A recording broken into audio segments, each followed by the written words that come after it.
In March of 1996, I was the age of 16 and joined the British Army. When you joined the armed forces in the UK, you started with 10 weeks of basic training. As I was going to be an army chef, I attended Pirbright training camp for what I thought would be the worst part of army training. I couldn't be more wrong. Now, back then, I was super fit and very happy-go-lucky. I took to the training, even though it was incredibly tough, horrible accommodation, bad food, and run ragged from 4 AM till 9 PM every single day. But I got through it and passed. I still remember my passing out parade, and how proud my mum was watching me in my uniform marching around. After you finish the hell of boot camp, you go on to phase 2, which is your trade training, which, depending on what you choose, would decide on where you went.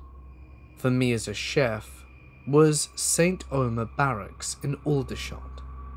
However, until your phase 2 training started, everyone, no matter the trade, went to Deep Cut Barracks, a delightful camp about a mile from Pirbright, so only down the road. Initially, I was very excited to be leaving basic training. After all, the food was better, you could have duvets on your bed, and the regime was nowhere near as strict as Pirbright. When you arrived, you were all put into a new arrivals building, sharing a room with 10 others until they decided to which platoon you went to. I assume on the length of time, you would be there too. So I settled in for my first night. I knew a few of my roommates from the training platoon. My very first night on camp, I caught a glimpse into the realities of what Deep Cut was. I woke at about 1 AM needing to use the bathroom. Upon getting to the door, before I could open it, 2 guys in gas masks carrying pillowcases barged through the door. They ran straight into the far bed and proceeded to batter the lad sleeping in bed, with what looked like from the outline helmets in their pillowcases. After watching this stunned, I thought I should get help, and it was then that I noticed the corporal, who was in charge of us that night, was holding the door open for the 2 guys. He was hammered and in hysterics at what was unfolding. The assault lasted for probably 30 seconds before they ran out, followed by the CPL at the door, and I could hear them pissing themselves with laughter as they ran down the stairs. After helping the battered lad to the bathroom, I watched him clean himself up. Neither of us said anything. After all, he looked about my age, 16. What could we do if one of the people in charge was involved in this? In the next few days, I came to realize this camp was basically where sergeants, corporals and officers went if they had failed in their career or for a punishment. What better people to look after than 200 to 300 young impressionable soldiers, all between the ages of 16 to early 20s. They got drunk and did things to us for their own amusement. I had the hope and knowledge it would be okay. You normally spend 1 or at most 2 weeks here, and we would be out soon. Day 3. I got called into the sergeant's office. He explained, due to the fact that they are so short of army chefs, no one wanted to be a heroic army chef, so they were critically short. I had to wait at Deep Cut for enough chefs to pass basic training before going on to my next phase. After asking how long, 3 months was the reply. 3 months at this hellhole? I thought it couldn't get any worse. I was very, very wrong. At this stage, I got introduced to my platoon, while I was at Deep Cut by my brand new platoon sergeant, G. Initially, he sounded very friendly and spoke with a soft Sunderland accent. He started by laying down ground rules and cleaning. It was at this point he warned us about his evil twin. We all laughed, but he wasn't joking.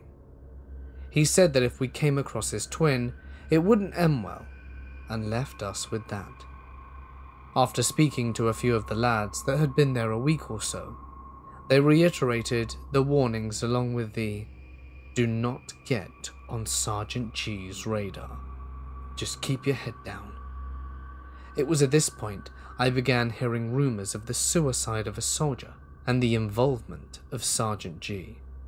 Apparently, he had made this soldier the target of his evil twin and made his life an utter misery, tormenting him whenever he could. It was a few days after that I personally witnessed the evil twin in action. Myself and a few lads were in our room when a pigeon flew in through the open window. After several hilarious attempts to shoo the bird out, we failed, and the pigeon carried on flying around and landing on lockers. This is when Sergeant G enters the room and asks what's going on. After explaining about the pigeon, "I will show you how to catch him," he says, then proceeded to jump from bed to bed in the air in an attempt to catch the bird. At first, this was hilarious, and we were all laughing, even Sergeant G. That is until it went on for at least half an hour. He didn't stop. He was relentless. The poor pigeon probably was scared to death at this point, and got himself caught by Sergeant G. Now what happened next, you might think is complete bull, but I can 100% swear to you that I will always remember this moment. Sergeant G puts the pigeon's head in his mouth and bites it clean off. Then he spits the head out onto one of the beds and threw the body out the window. Stunned by this, we just stood there, while the dementing Sergeant G kept saying, "Evil Ed's had his dinner," and laughing. While this is probably the most psychotic event I witnessed, the sheer cruelty of Sergeant G was legendary. One day in the height of summer, he made us push a huge temporary road around a field barehanded. If you have never seen one of these, it's basically a gigantic roll of rubber and steel. Being jet black and being in the sun all day, this thing was incredibly hot. So hot, in fact, all of our palms and fingers turned into one huge blister on each hand. After inspecting the damage done to our ravaged hands, he shouted at us for not having men's hands, even to the women. Not satisfied with this, he ordered us to grab a huge rope from the back of a Land Rover and ordered us to have a tug of war with it with this rough strip of rope until all the blisters tore off our hands. The pain of the raw flesh of our hands was incredible, especially when he ordered us to do press-ups on the hot concrete afterwards. There was also the time the booster injections they gave everyone became infected in a few of us. Sergeant G's evil twin made it his mission to find who had an infected booster site and would punch them in the site as hard as he could. To this day, I still carry the scar after he exploded my infected injection. Then of course, made me do press-ups after all the pus and blood poured down my arm. He would do things like hide under beds, like a real-life bogeyman, waiting to see if anyone would dare talk about him, or he would hide in unlocked or empty lockers and do the same. The man was a lunatic for sure. While at Deep Cut, time went slowly. It was boring.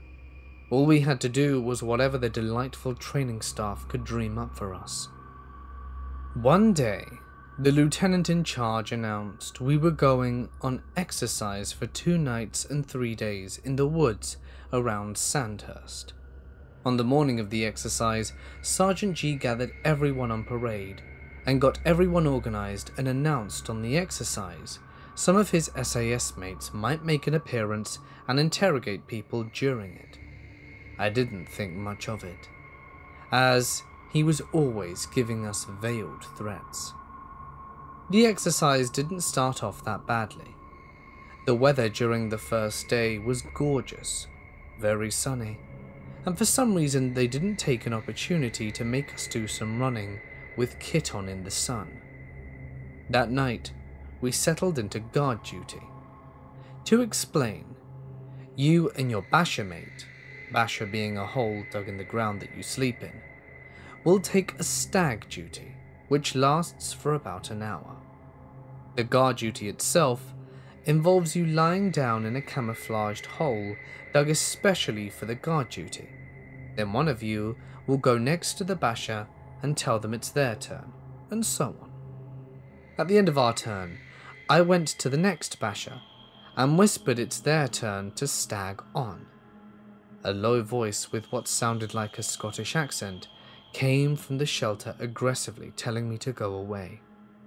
I didn't recognize the voice and thought to myself, maybe the SAS thing is true. Maybe I can be a hero and capture Sergeant G's mates. Imagining what Sergeant G's face would be like in the morning when I reported that I single-handedly repelled the SAS attack, I cocked my SA-80 with a blank round and demanded whoever it is to show themselves. Silence. Angrily, I pulled back the poncho covering the basher, to be greeted with what I could just see in the dark as Sergeant G's naked body. He was in the basher, shagging one of the female recruits, and must have put on a weird fake voice to throw me off. I stood, stunned, as a furious, naked Sergeant G leapt to his feet, telling me to not say a word about this and to get back on guard duty. I couldn't quite see how angry he was because it was dark, but I could hear the fury in his voice. I was now on his radar. He was married, and I now was a witness to him screwing some woman whilst on exercise, and I knew he would have to do something about this. The next morning, things seemed to be okay. Sergeant G didn't even acknowledge me, which suited me down to the ground, as the exercise carried on until the night. The weather this night wasn't like the night before. It was torrential, and I was assigned the 3rd stag duty, which was around 1 if I recall correctly. Now, weirdly, I was told I had to stag with the girl who Sergeant G was with last night, which was odd, as it meant my basher mate didn't have to do guard duty. Not sure why, but I wasn't suspicious about this sudden change, and we carried on with the guard duty, chatting in low voices, bored out of our minds as the rain hammered the waterproof material above, and all of a sudden, a tremendous weight crashed through our canopy right onto my back. Someone from behind grabbed the front of my helmet, and I could feel what felt to be a knife against my throat. Pulling my helmet tighter backwards, it felt like someone headbutting or hitting the back of my helmet with something, and he demanded I drop my rifle in the same Scottish accent I heard the night before. Pulling me to my feet, he ushered me forward in the dark forest. Glancing down, and I caught a glimpse of the girl I was on guard duty with, and could see how terrified she was when we locked eyes for a moment. Then she carried on laying down, with her hands behind her helmet. I remember stumbling through the woods for about 10 minutes in the pitch darkness. Then a voice ordered me to lie face down on the ground. Dropping down in what was a huge muddy puddle, I tried to keep my head up and face away from inches deep of foul muddy water, The voice then demanded my name, rank, and number, which I gave him. He replied he didn't believe me, and he would shove my head into the puddle with what I assumed was his foot. Daring to look up slightly, I could see 2 pairs of boots, so I knew it was the sergeant, and probably one of the corporals, as the other one didn't speak at all. They then started asking about how many people were in our platoon, and who was in charge, to which I obviously gave them all they wanted to know. Being 16 and terrified of being alone in the woods with what I knew was Sergeant G, and I didn't want to make him angry. This, of course, had the opposite effect. He gave me what felt like a punt right in the balls as hard as he could. The pain from this was excruciating. I felt like I wanted to throw up. Every instinct was to curl up into the fetal position, but they wouldn't allow me to. This carried on for a further 20 to 25 minutes, with them asking me things like how great Sergeant G was, or other corporals in the platoon, to whom was the biggest slag in the platoon. No matter what answer I gave, it was met with violence, like kicks to the ribs, my fingers trodden upon, and at one point I felt a thin stick whipping the back of my thighs. Thankfully they got bored, and realized they couldn't carry on doing this without doing me serious damage, and was ordered to my feet and led back to the area our platoon was camped out, and told to go ahead alone when fairly close. After retrieving my rifle from the girl who was still on stag duty, she asked what happened. I always remember this, as I didn't want to seem like a coward. I told her nothing had happened, and they just asked me questions. However, I was crying inside.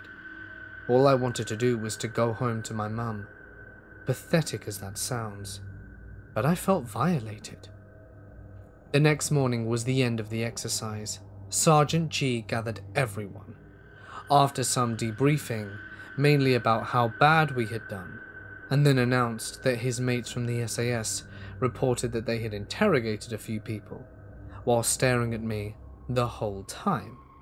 The whole march back, all I could think of was how he was going to get me. Now everyone knew what he was like, and without a doubt, I would be targeted by him. Now the misery was unbearable.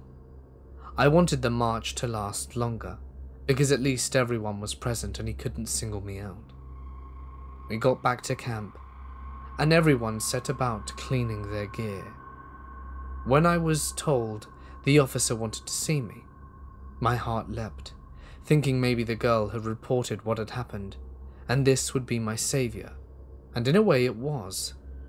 The officer informed me that there were enough people to form a training troop at St. Omer, passing out from Purbright, so I would be leaving at the end of the week.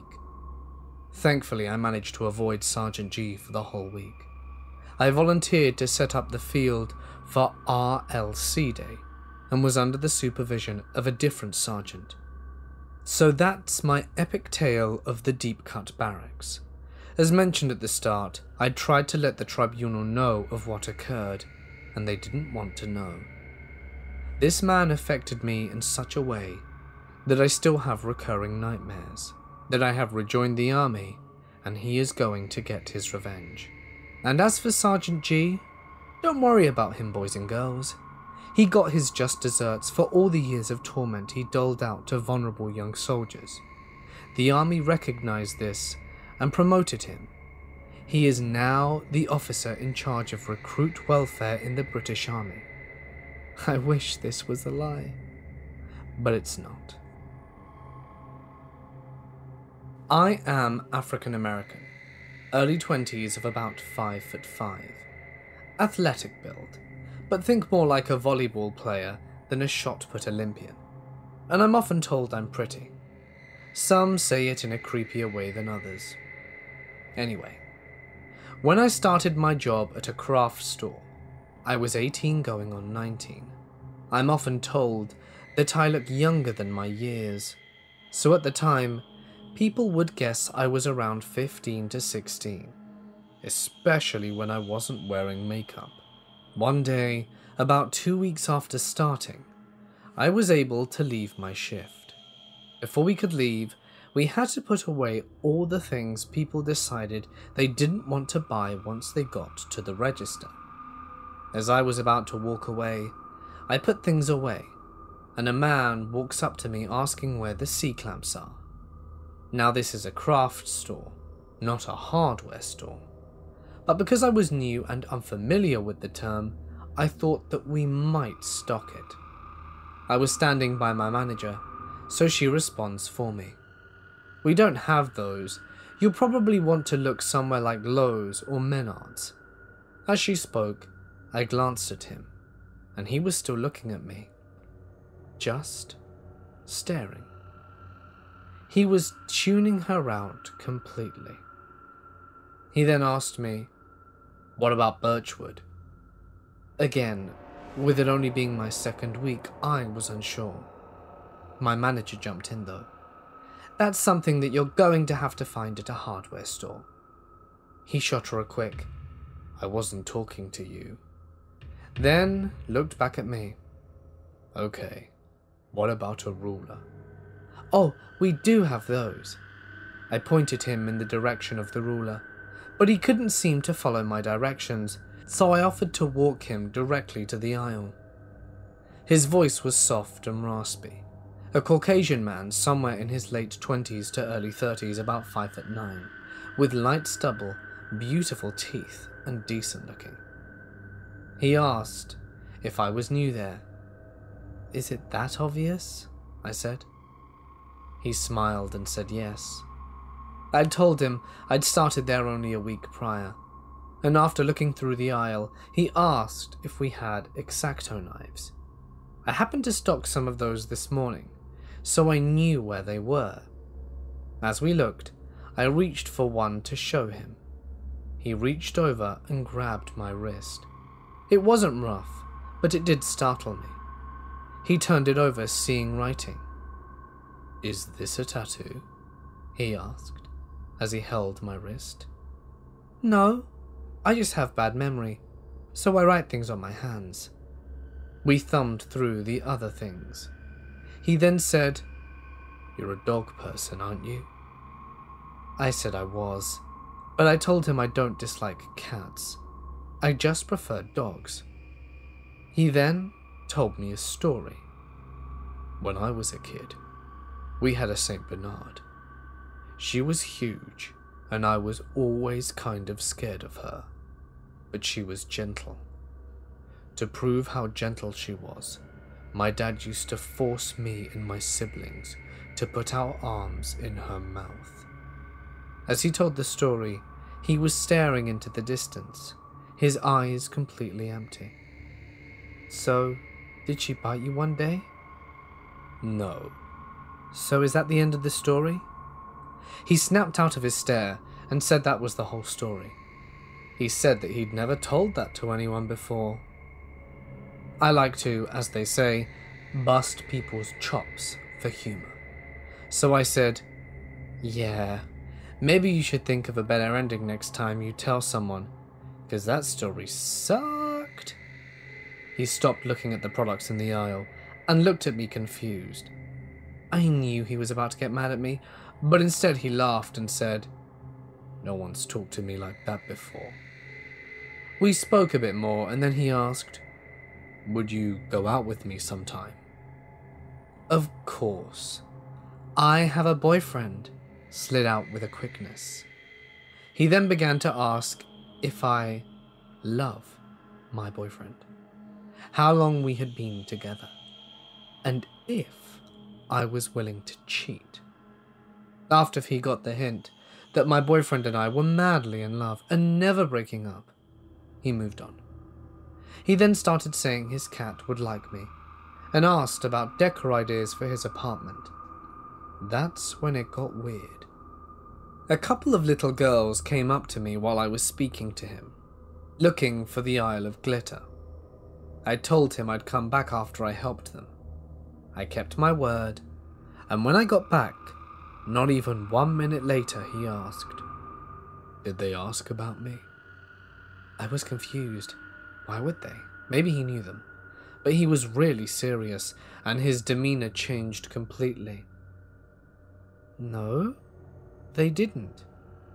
"Don't you lie to me." His eye contact was intense. "What reason do I have to lie? They didn't ask about you." He held his eye contact for a second, then kept talking as if nothing had happened. Once that occurred, I was ready to get out of there. I let him know I had to go, so if he needed help, he could ask another associate. He then called me by my nickname that I hadn't told him and said, "No, don't leave. I've got more questions." I was trying to be polite. "Sir, I really don't think I'm the best person to help you. I don't really know where anything is." Then he started listing the things I did know the location of. He asked for a rolling pin. I took him up to the cooking utensils. As he was looking through the stuff, my manager radioed me and said I needed to finish my task so I could get off the clock. I told him this, and he got upset. "Who's your manager? The one from the register?" I knew I didn't like her. She was talking about me. "She didn't say anything about you, sir." "What did she say?" he yelled. I was getting scared. "Nothing. I have to finish something so that I can leave, and I'm running into overtime." He thought about it, and then calmed down once he knew it wasn't about him. Immediately, another one of my co-workers came up to replace me. She'd been there forever, and told him that she'd offer him help. I walked away briskly. I got on the radio and said how he was acting. Everyone on staff heard, so they all knew. The woman that helped him responded that she handles guys like this all the time, so she was cool. I went ahead and started putting things back. As I was putting sewing patterns away, he came up behind me, grabbed my shoulder and spun me around. I almost passed out. "What did you say to that girl?" She looked at me like I was a ghost. "I didn't say anything." "Yes, you did. I know you did. Tell me what you said." "Nothing. My manager just said for you to help her."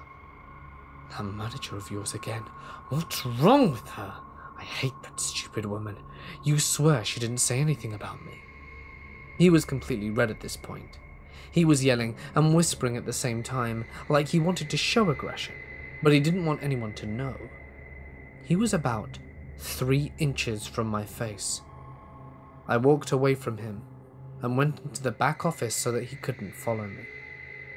I had the cashier watch from the front to see which car he was driving, so that he wouldn't be in the parking lot when I walked home.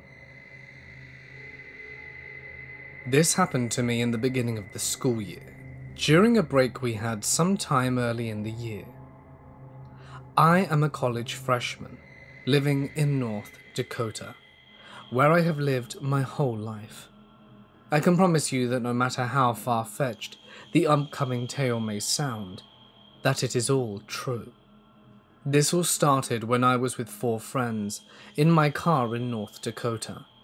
There isn't much to do on any given night, especially late at night on a weekday, when you're 18.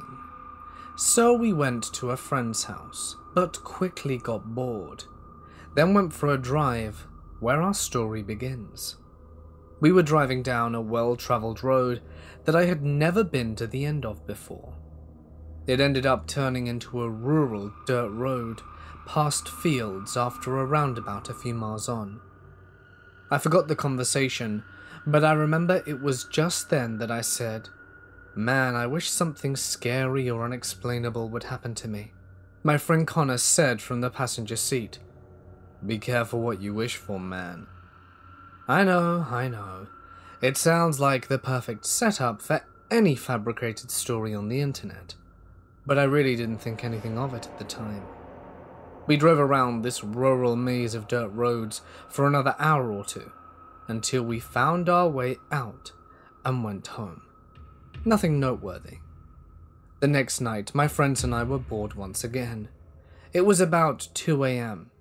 Off the 52nd, the street that we were on the previous night, there was an old house that had half of a bus with the end blown off, a garage that smelled of candy strawberry, and I've been told that because some people made strawberry meth there, and a rundown house that was vandalized by local kids. It's all abandoned and creepy, and the bus was blown up from a meth lab exploding. Apparently some people died in there. We weren't there because it was a good place to frighten our friends, who had never been there before. Myself and 4 friends drove past a Walmart that is directly by, and as we drove by, my friend Rhett, who is extremely superstitious, says that he saw a black cat cross the car paths and that we should turn back. We question him and press on to the house. At the house, we get out to relieve ourselves. Connor and I go north to the car closer to the house, and Rhett and Sam go south of the car, closer to the forest. Colin waits to the east of the car, and Connor and I finish peeing, and then on the other side of a rubble pile in the middle of this clearing, we hear what sounds like someone rolling over in the dry grass. We look at each other and run back to the car. At that exact moment, Rhett and Sam are wide-eyed, and they said they heard 2 very distinct heavy footsteps, one right after another, as though someone was walking. Heard how loud their footsteps were, but then had to put the second foot down after, committing to making the steps. Connor and I tell them what we heard, and everyone hustles back into the car except for Connor and I.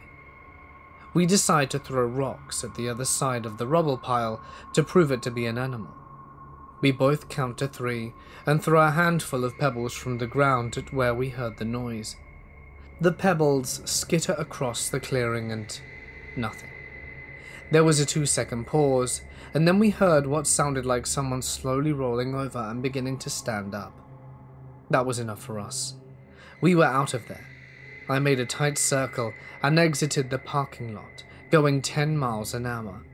I decided that when my lights came over the rubble pile, I would slow down and let them illuminate the area for a few seconds and try to see something over there.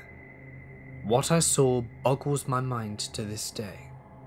About 20 feet away, on the other side of the pile of dirt and roofing and tall grass, I saw, between the tall shrub-like grass, what would be best described as a head with an all-white featureless mask on, tentatively raise its head, then peer over the debris, then realize that my lights aren't going to be leaving its area as quickly as it thought, and duck back down quickly. When I say face mask, I don't mean Jason from Friday the 13th. I mean it looked like a human-shaped head, except it was hairless. It was not pale, but white like an egg, and it moved in the same way you would expect a human to, who didn't want to be seen, peering over a dirt pile, then getting caught in headlights.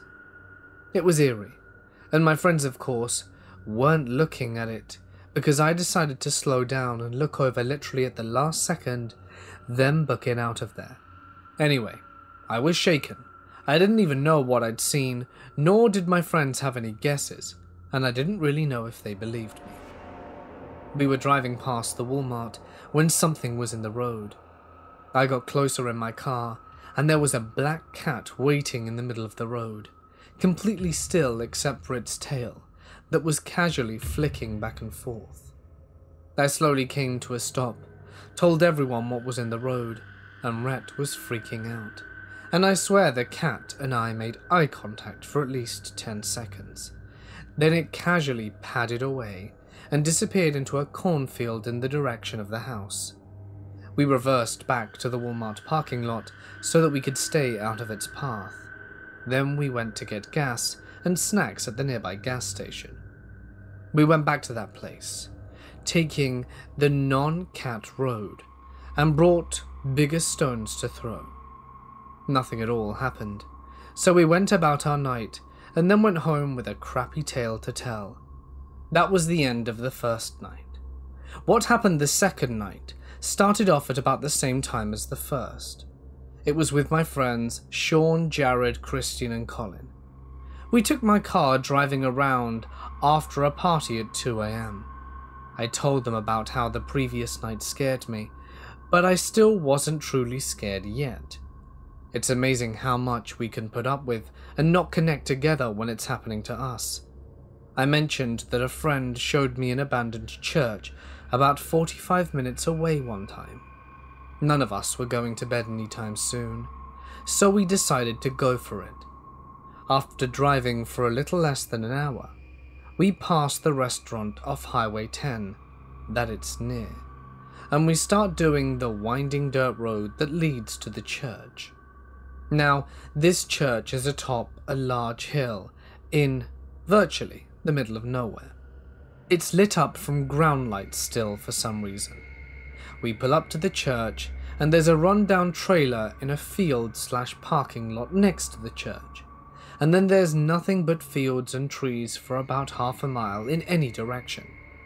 We park the car and get out. It's now about 2:45 in the morning, and we're in the middle of nowhere at a creepy church, and amusingly enough, Jared smells fresh pizza being made from the restaurant 2 miles away. We take the place in, and we notice that there's a small valley leading to another hill about half a mile away that has lights flickering all about in an eerie orange light. And if we really strain our ears, we can hear what sounds like a voice here and there. The best way to describe this light is that of a bonfire, but shadows were flickering around it, as though there was a pow-wow going on, and people were dancing around it. We could only see these things through trees, and that hill was higher than our own, so we went to investigate.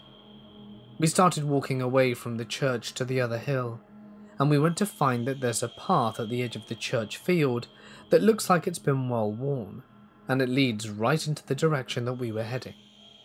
We stumble down in pitch darkness, then go down this slight hill for a quarter of a mile while following this path. It was then that I decided to snap a Polaroid since I had just gotten this camera, and I was excited about it. I set it up so that the church was directly behind all of my friends, and we were all quite a ways away, so it didn't show up in the picture. We then climbed another quarter of a mile to get to this hill. When we reached the top of the hill that we had just seen being full of life and whatnot, we realized there was nobody there, no lights, and we hadn't heard anything since we started down the path that led directly to there. We were telling jokes and teasing each other the entire time, to keep us from thinking about how we were actually frightened, so we must have forgotten to listen for voices or people. There is nothing to be found here, not even the remains of a fire or anything of the sort, so we take a roundabout way back to the church and go inside. It's nothing special, kind of creepy, and we go back outside after scaring each other a few times. Jared and I are at my car, while the 3 other guys chase around a medium-sized black dog they find. I should have realized black animals are not my thing at that point, but I didn't. Jared and I are talking by my car, and he points something strange out. He mentions to me that there isn't a house very close by, and that we smelled fresh pizza in the immediate area. Now that could have been from the restaurant, but when we passed it by, we saw that it had been closed since about 10 or 12. Jared says cautiously, "What if it's coming from there?" as he looks over at the old dilapidated trailer near the church. I then wonder where a smaller, obviously non-farmed dog would come from so late, and I tell the guys to get back in the car and that we're leaving. We back out of our hidden parking spot onto the far side of the church, and as I swing my car around to leave, there is this dog standing totally still in the middle of the field. The guys are a little scared at this point. It's just staring at us. I get closer to the dog, and it's because it's blocking my exit, but it doesn't move. I finally get within 20 feet of this dog that looks to be about 20 to 30 pounds and realize it's the biggest rabbit I've ever seen in my whole life. It's completely black. We make this realization and stop the car completely. Just then, as if we knew we had figured it out, the rabbit runs to the trailer. From there it stands by the trailer and stares at us once again, as if it was wanting us to follow. Sean says that if we see a mutant rabbit beckoning us, we had better follow it. But Colin thinks the opposite. We leave the car running and follow the rabbit. The rabbit waits patiently for us to jog over until we're about 10 feet from it, and it disappears underneath the trailer. I turn on my iPhone's flashlight app and I search under the trailer, and the rabbit is honestly gone, and it has nowhere to go except a small patch of trees right behind the trailer. We investigate, but find nothing in the area. But we're already by the trailer, so we check it out. The trailer looks to be at least 20 years old. It's got bricks under it, and the wheels are blocked, and it's falling apart. I look at the door and tell them that it's locked from the outside. We start to leave, when Sean says we should break the lock. He sees an empty 7-Up can in my car, and remember that in 9th grade, I used to do this trick where you can take a soda can and cut out an M shape from it, and fold it a bit, and then stick it into the side of a combination lock at school. You jiggle it, and it opens. I agreed to try and open the lock. I make the pick, and I walk up to the trailer. The trailer has a fold-down, spring-loaded step that boosts you up to the level of the trailer. I step down on it and insert the pick. I work for no more than 10 seconds before I heard and feel a bang from the inside of the door. I immediately jumped off the step and leave the pick firmly planted in the lock. The guys don't know what happened, but I just said, "Something hit me from inside the door." So we ran back to the car and left immediately. Back on the highway, we were going about 60 miles an hour the whole way home. 10 minutes into the drive, I was sharing my theories on what I think happened.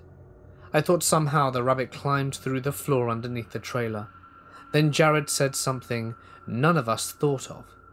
He said the trailer was padlocked from the outside. What if there was someone in the trailer that was tied up, gagged, and couldn't yell for help, and all they could do was bang on the sides and ask for it, and everyone goes silent? He's in my back seat and I'm looking back, when suddenly Sean yells that there's a deer. Sure enough, I look up and see a deer waiting in the middle of the road. Let me be clear. Thus far, all of these animals are standing still in front of my car as if they're waiting for me. They're not walking across the street. They're not stunned by my lights. They're facing the car, either sitting or standing to attention, waiting for me to approach them. Now, none of them are ever scared of my car. I swerve to avoid the deer in the middle of the right lane, which is my lane of the 2-lane highway. I tried to slam on the brakes and swerve onto the shoulder of the highway, but accidentally accelerate instead. This deer did not budge 1 inch until I swerved to my right, and then it ran in my car's direction, like it wanted me to hit him. That acceleration ended up saving our lives. The deer ran in my car's direction, but I sped up to about 75 and accidentally and narrowly missed him. I saw him frantically running at my car from my driver's side window, and I swear if I'd have reached out, I'd have been able to touch him. We collected ourselves after that and went home, and thought nothing more of the fun night and quick, creepy thrills we got out of it. I was stationed in Europe, a very small, very sought-after duty assignment. Most of our small dorm was full of shift workers and such. We would do odd things like barbecues at 3 AM, or just walk to our buddies' rooms at odd hours to see if they were awake. It was normal. Well, I had a particular friend there. He was a great guy, normal, very quiet and reserved, but he really could be the life of the party as well. Everyone liked this dude. Well, one day, he suddenly was gone, and being a small tight-knit group, word travelled fast. Did you hear that Xavier's dad died? He was killed in a car accident, and he rushed home to be with his family. Oh man, not this guy. He was such a good guy, and we all felt really bad for him. Now this guy could party with the best of them, but if you paid attention, you'd notice how respectful he was on a day-to-day basis. And he was the only guy in the dorms I noticed quietly going to church on a regular basis. Not a Jesus freak at all, but I respected how he practiced his faith quietly and could still be cool with the guys. Well, needless to say, upon his return, he had quite a somber tone. No one suggests any partying or the like for a while, and he just seems to shuffle between work and the dorm for a few weeks. One night, or should I say one early morning, I happened to be enjoying a day off, but still maintaining my sleep schedule, and I heard a soft knock at my door. It was this guy. I invite him in, and it was the first chance I'd had to have a real heart-to-heart with him, since he'd got back, and after just a few minutes of pleasantries he said, "There's something I need to tell you, and I want your opinion." "Sure man, what's up?" And then he drops a bomb on me. "I just saw my dad." What? Here is what he described. He was laying in bed, wide awake, reading a book. He explained that he was facing the wall with his back to the door, and he was propped up in such a way that his right arm was holding the book, and his left arm was under his right arm for support, and that ultimately was tucked under his pillow. So as he lay there, with only the light of a desk lamp over his bed illuminating his book, from behind him, he feels a hand slide under his pillow and gently grasp his left hand. In shock, he quickly looks over to see his father standing there. When I asked him what went through his mind, he said that he was surprised, but didn't feel like it was an unworldly event, and they just stared at each other for a while. At this point, he'd instinctively let go of the hand, and his father was just standing next to his bed. Then he said he spoke to his father, and he said, "I'm sorry." And he told me that he asked his dad, "Why are you sorry?" And his father replied, "Because I didn't bring you flowers. I was supposed to bring you flowers." And he followed up with, "Why? Why are you supposed to bring me flowers?" His father replied, "Because you're going to die." This is the part that was messing him up, and for the rest of the time I knew him, he was never his happy-go-lucky self again. It's been about 25 years. I really should look him up. I am currently a university student. I drive to school daily. And one semester, I decided that I wouldn't buy the parking permit. I'm currently doing my master's and have classes only twice a day, so the $60 could be spent elsewhere. Drinks. Yeah, it went on drinks. So I park off campus and walk about 10 minutes to get to school. There's an old mental institution that connects to the campus. It's a really old and beautiful structure. Next to it, there is a hospital of some sorts. I always assumed that they were both in operation. Anyway, cutting through this shortens my walk by about half, so I do it. My classes are all at night, by the way, from 6 p.m. to 8:40, so after class I'm walking to my car, cutting through the grounds of the massive asylum, and I see 12 people walking out of the doors of the huge asylum in their white gowns. I thought it was pretty weird as it was a bit late, and I didn't think that they were allowed in there at the time, but I just kept on walking listening to my music. A few weeks later, my girlfriend dropped me at school, and I mentioned the incident when I was thanking her because I didn't have to go do the walk. She told me that I couldn't have seen those 12 people because the asylum had been inactive ever since she's known about it, and she's from the city I go to school in. That creeped me the hell out, and have since bought a parking permit. This happened around 3 months ago, and it's been bugging me ever since. So my family has a cabin that we've had since the 60s, and I've been going there for my entire life. It's nestled in a little town of less than 2,000, and surrounded in vast forests and farmland. You see cows everywhere, and stray dogs that will let you pet them. You'll see maybe 30 people in a day if you go into the little towns of shops and small mom-and-pop restaurants. Definition of a small country town. Since I've been going here my entire life, I pretty much know everyone. All my family knows everyone. Men dress in Western clothes with big jeans and old flannel shirts and belts and big-ass buckles. Women dress in jeans and tank tops with a country factory logo on them. They're all nice enough but keep to themselves. So I'm driving up there one night to meet my parents since they had gone down the night previously to open the cabin for spring. My boyfriend had also flown in, so he could meet my family who lived up there. I had been driving until it got dark, about a 2-hour 10-minute drive from my house, and he had taken over driving at around 10 p.m. There's also a little national park close by, about 15 miles of land in total, and since I had fallen asleep and couldn't give directions, he decided to log the address into my GPS. I took him through the back way, through the park that I never drive through, so that when he woke me up to ask where to turn next since the GPS said he could go either way, it took me a minute to figure out where the hell we were. There were no lights anywhere, and we were the only car for those 15 miles. Long forests with tall, giant trees on either sides of the road, with a lonely deer or two in the woods to keep us company.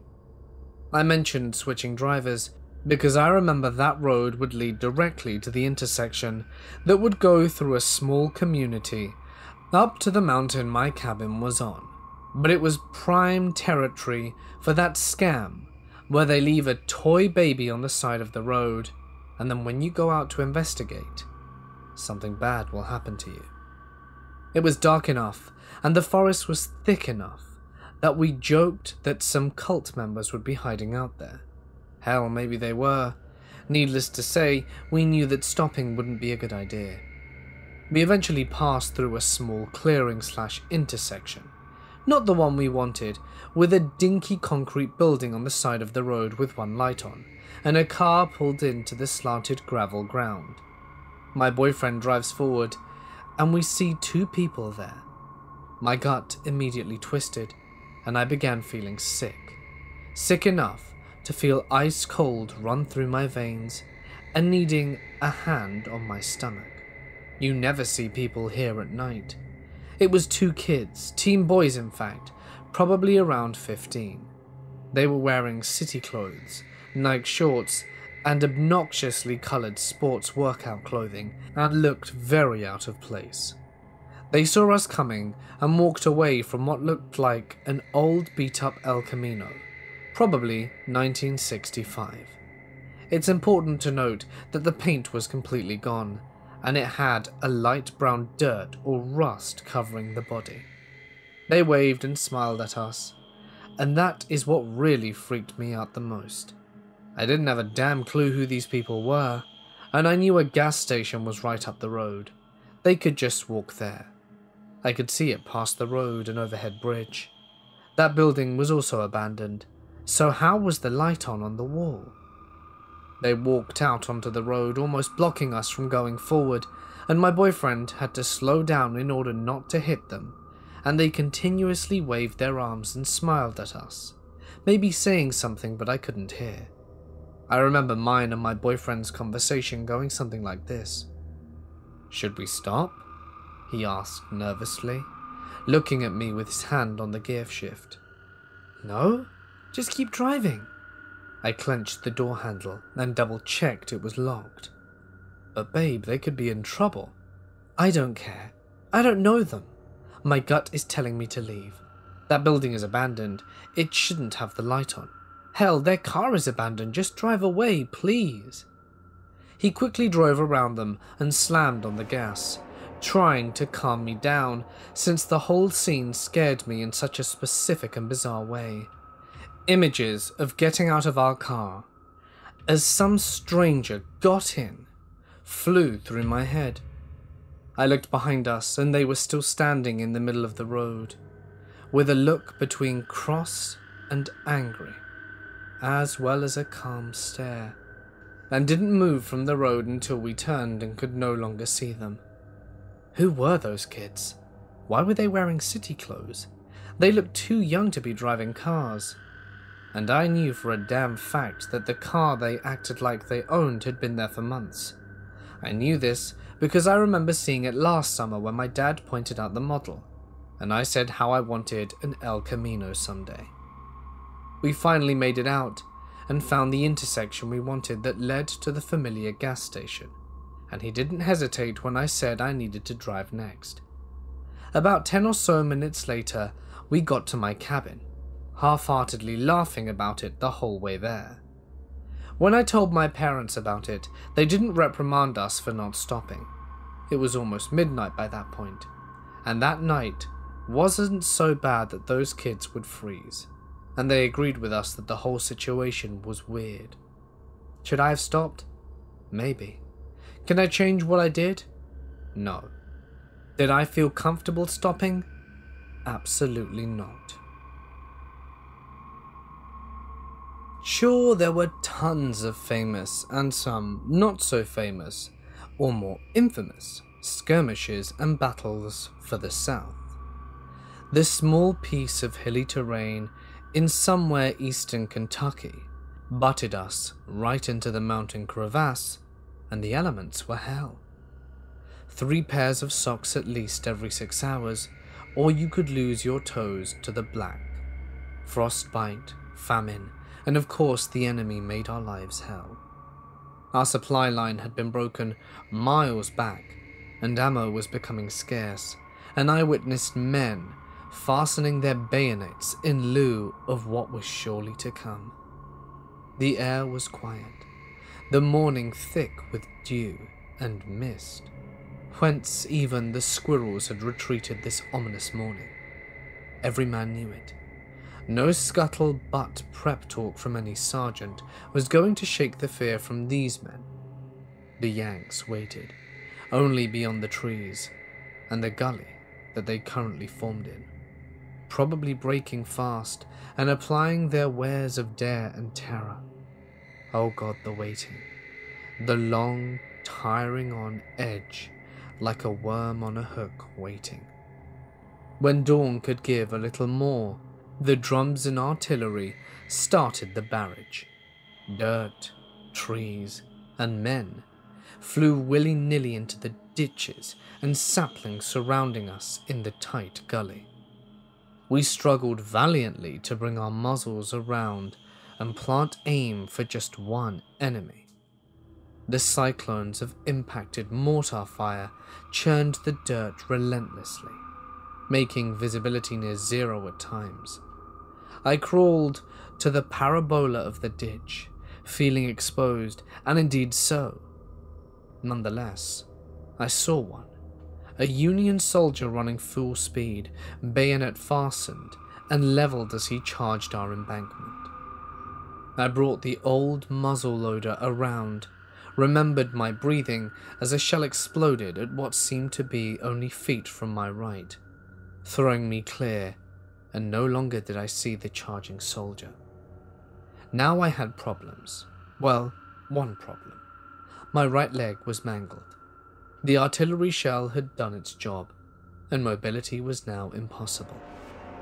Grasping the rifle and its one shot close to his chest, he reached for the loose bayonet and managed to attach it upon the end of his rifle, and not a second too soon. Suddenly, perhaps, even the tenacious Union officer had preserved and dived over the Foxhill embankment, with murder and hate in his eyes. Also, there was a little fear. If I remember correctly, I raised my rifle in reflexive terror. That did not mimic any form of training he had received. This was brutal survival. The bayonet pierced into the diving officer's exposed chest, his own bayonet plunging into the dirt inches from the Southie.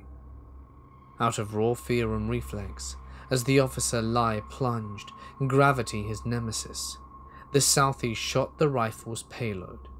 Surprisingly, considering the early damp conditions, the rifle bucked its flint, and with a deafening kaboom, created an exit wound in the officer the size of a watermelon. The enemy was dead, but his leg was beginning to succumb to shock, and there they were to pull him back from the lines.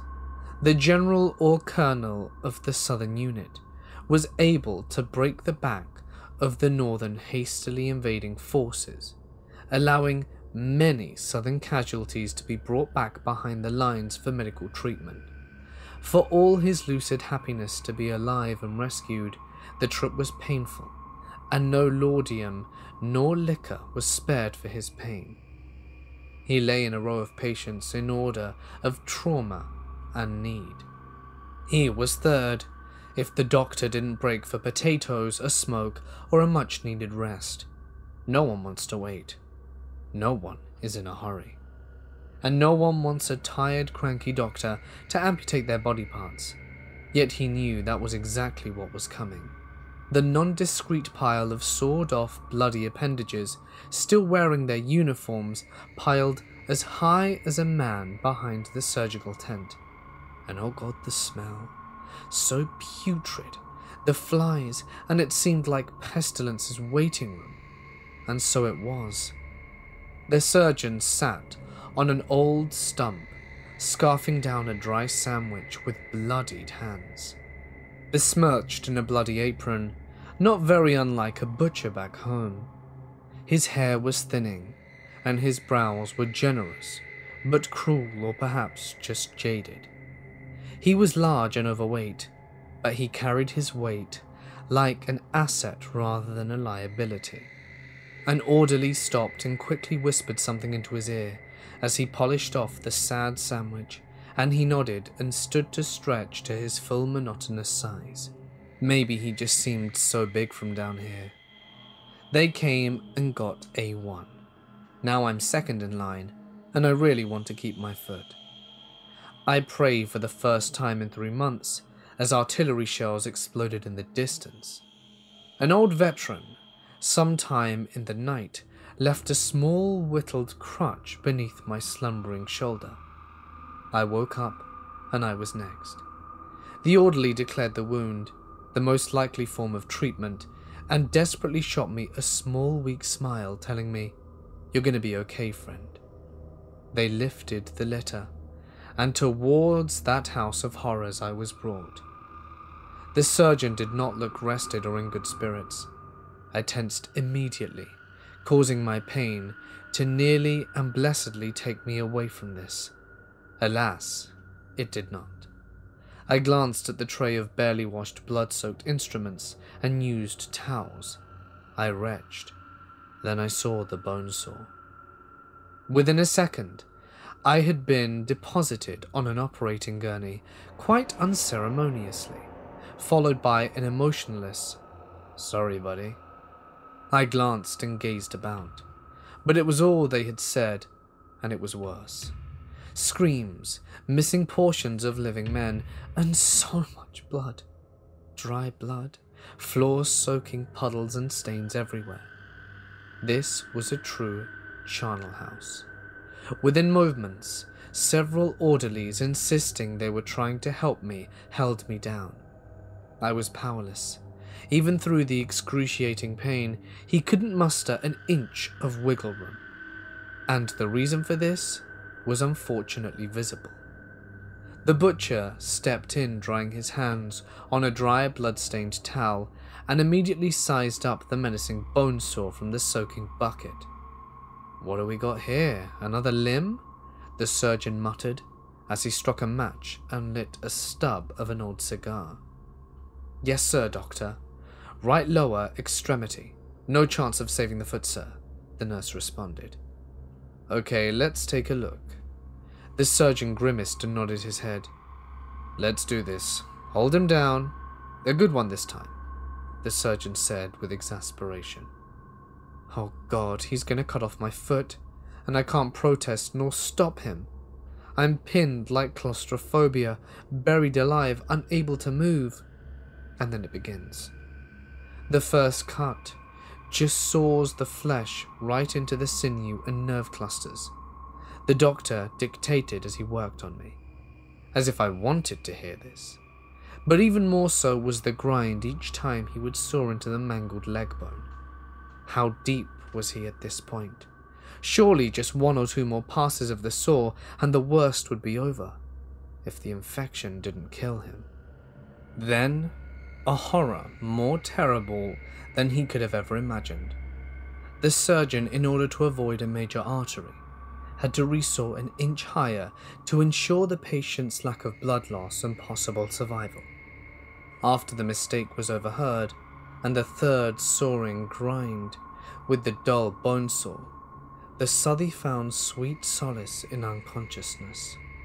When he woke, the first thought, beyond the speed of pain, was the thought that mere yards away, his leg and foot sat indiscriminately on a massive pile of appendages, ready for the flames of tomorrow and the next set of casualties.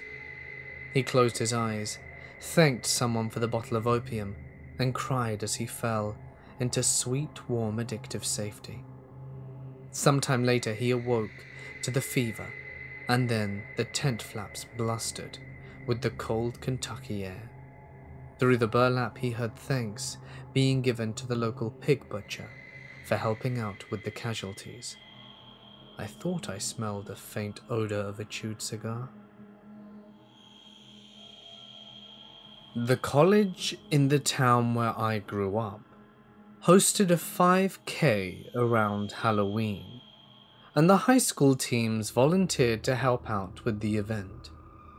The 5K took place at the oldest mental hospital on the East Coast. My friends and I decided to go exploring in the woods after our volunteering shift, having run the trails ourselves countless times, and largely knowing there was the old abandoned wards. We get to Ward 2, a large colonial brick building, set back in the trees and covered in ivy.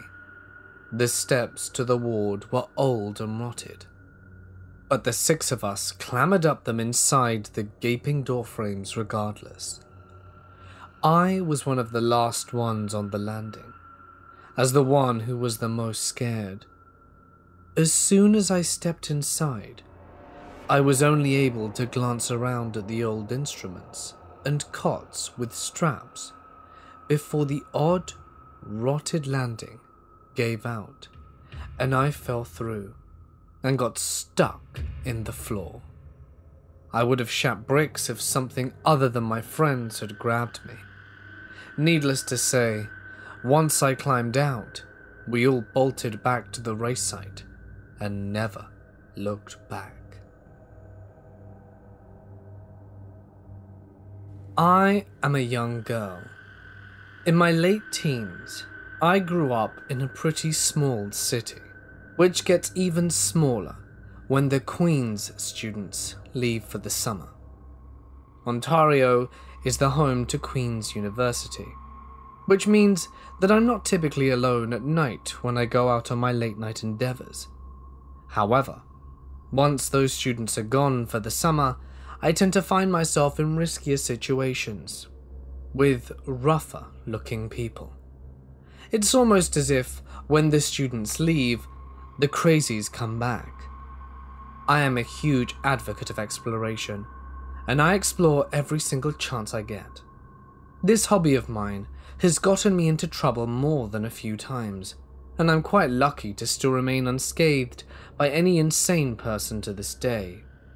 There are quite a few abandoned buildings in my city, which nearly anyone who is interested in horror and adventure would love to find their way inside of.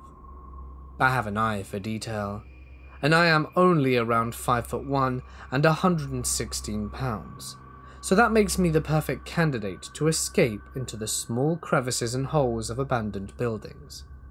Not too long ago, I had found a building I was scoping out for a while.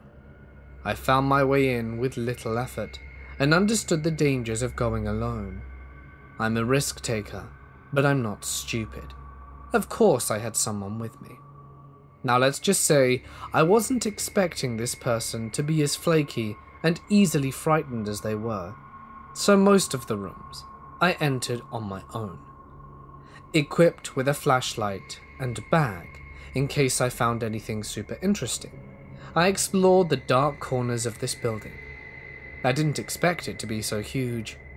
I found a journal with writing in it that looked to be in a foreign language, and even with my knowledge of different languages, I couldn't decipher what this person was going on about. I also saw multiple mathematical formulas, but with a type of math that I had never seen, surrounded by odd symbols and drawings.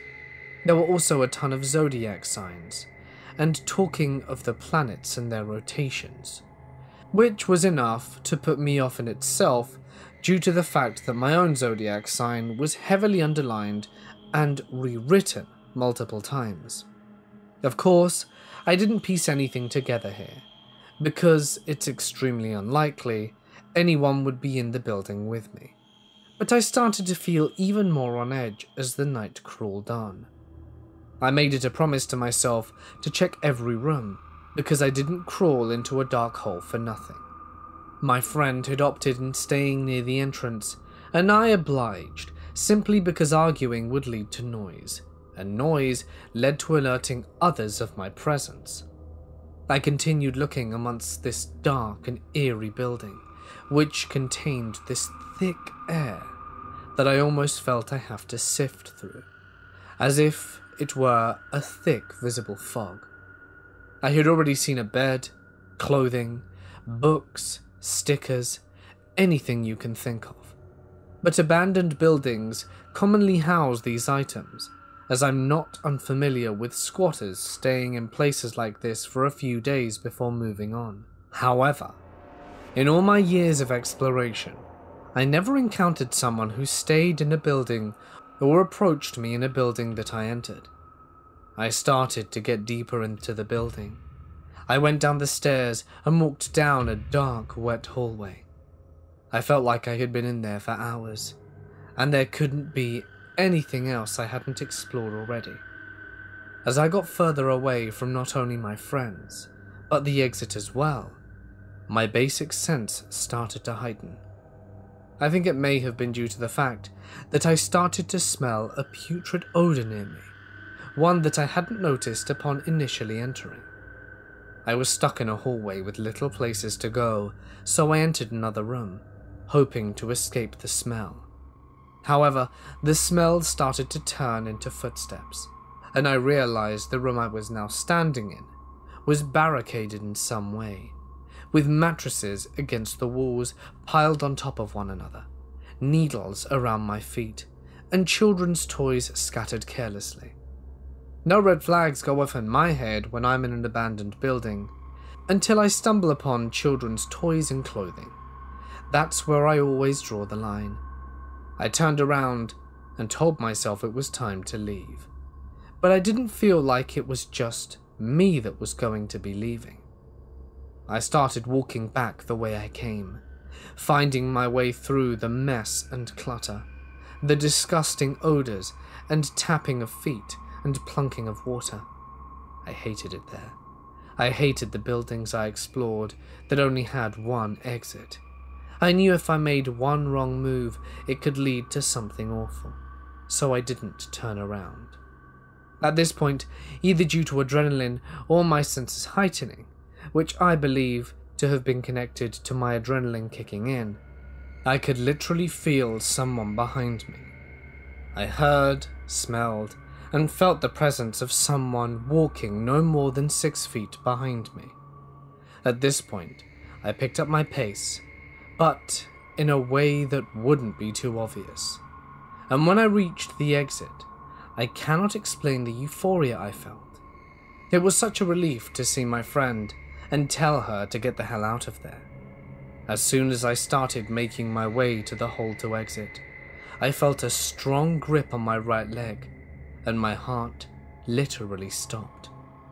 Whoever was in this building had clearly been following me and watching me the entire time, but didn't bother touching me until the second I tried to leave. I didn't even look back.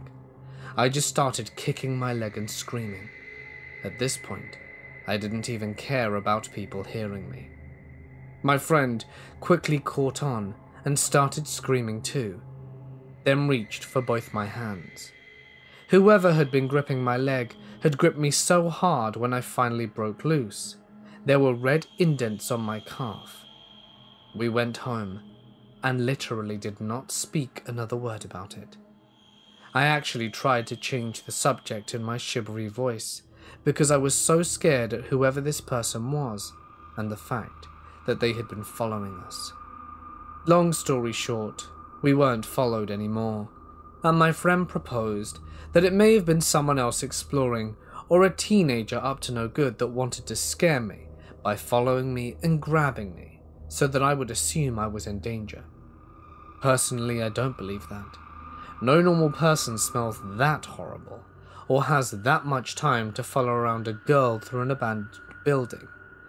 So that's my initial thoughts. It had been abandoned for nearly 3 years, so I assumed it was safe since there was no sign of anyone for long. The next morning, there were purple bruises on my leg. I didn't go to the police, because it's not a great impression to be entering abandoned buildings in the first place.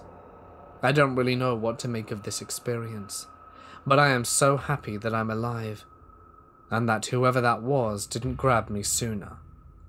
Always bring someone with you when you're exploring buildings. If it wasn't for my friend grabbing me, I don't know what I would have done. I don't think I would have been able to kick my way out of there. So creepy abandoned building guy, let's not meet.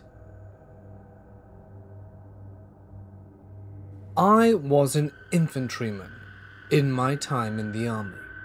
There was an occasion where we settled at an airfield that was about 1,500 meters away from where our new homes would be.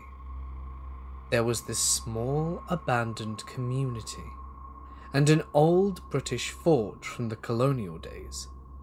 The abandoned community still had dishes in the sink, clothes on the line, but everything was super old and deteriorating, like it had been left a year or so prior to our arrival. It hadn't even been looted, which is very unlike the area we were in. We had a platoon of MPs move into the biggest house in the abandoned community, which we will call Ghost Town.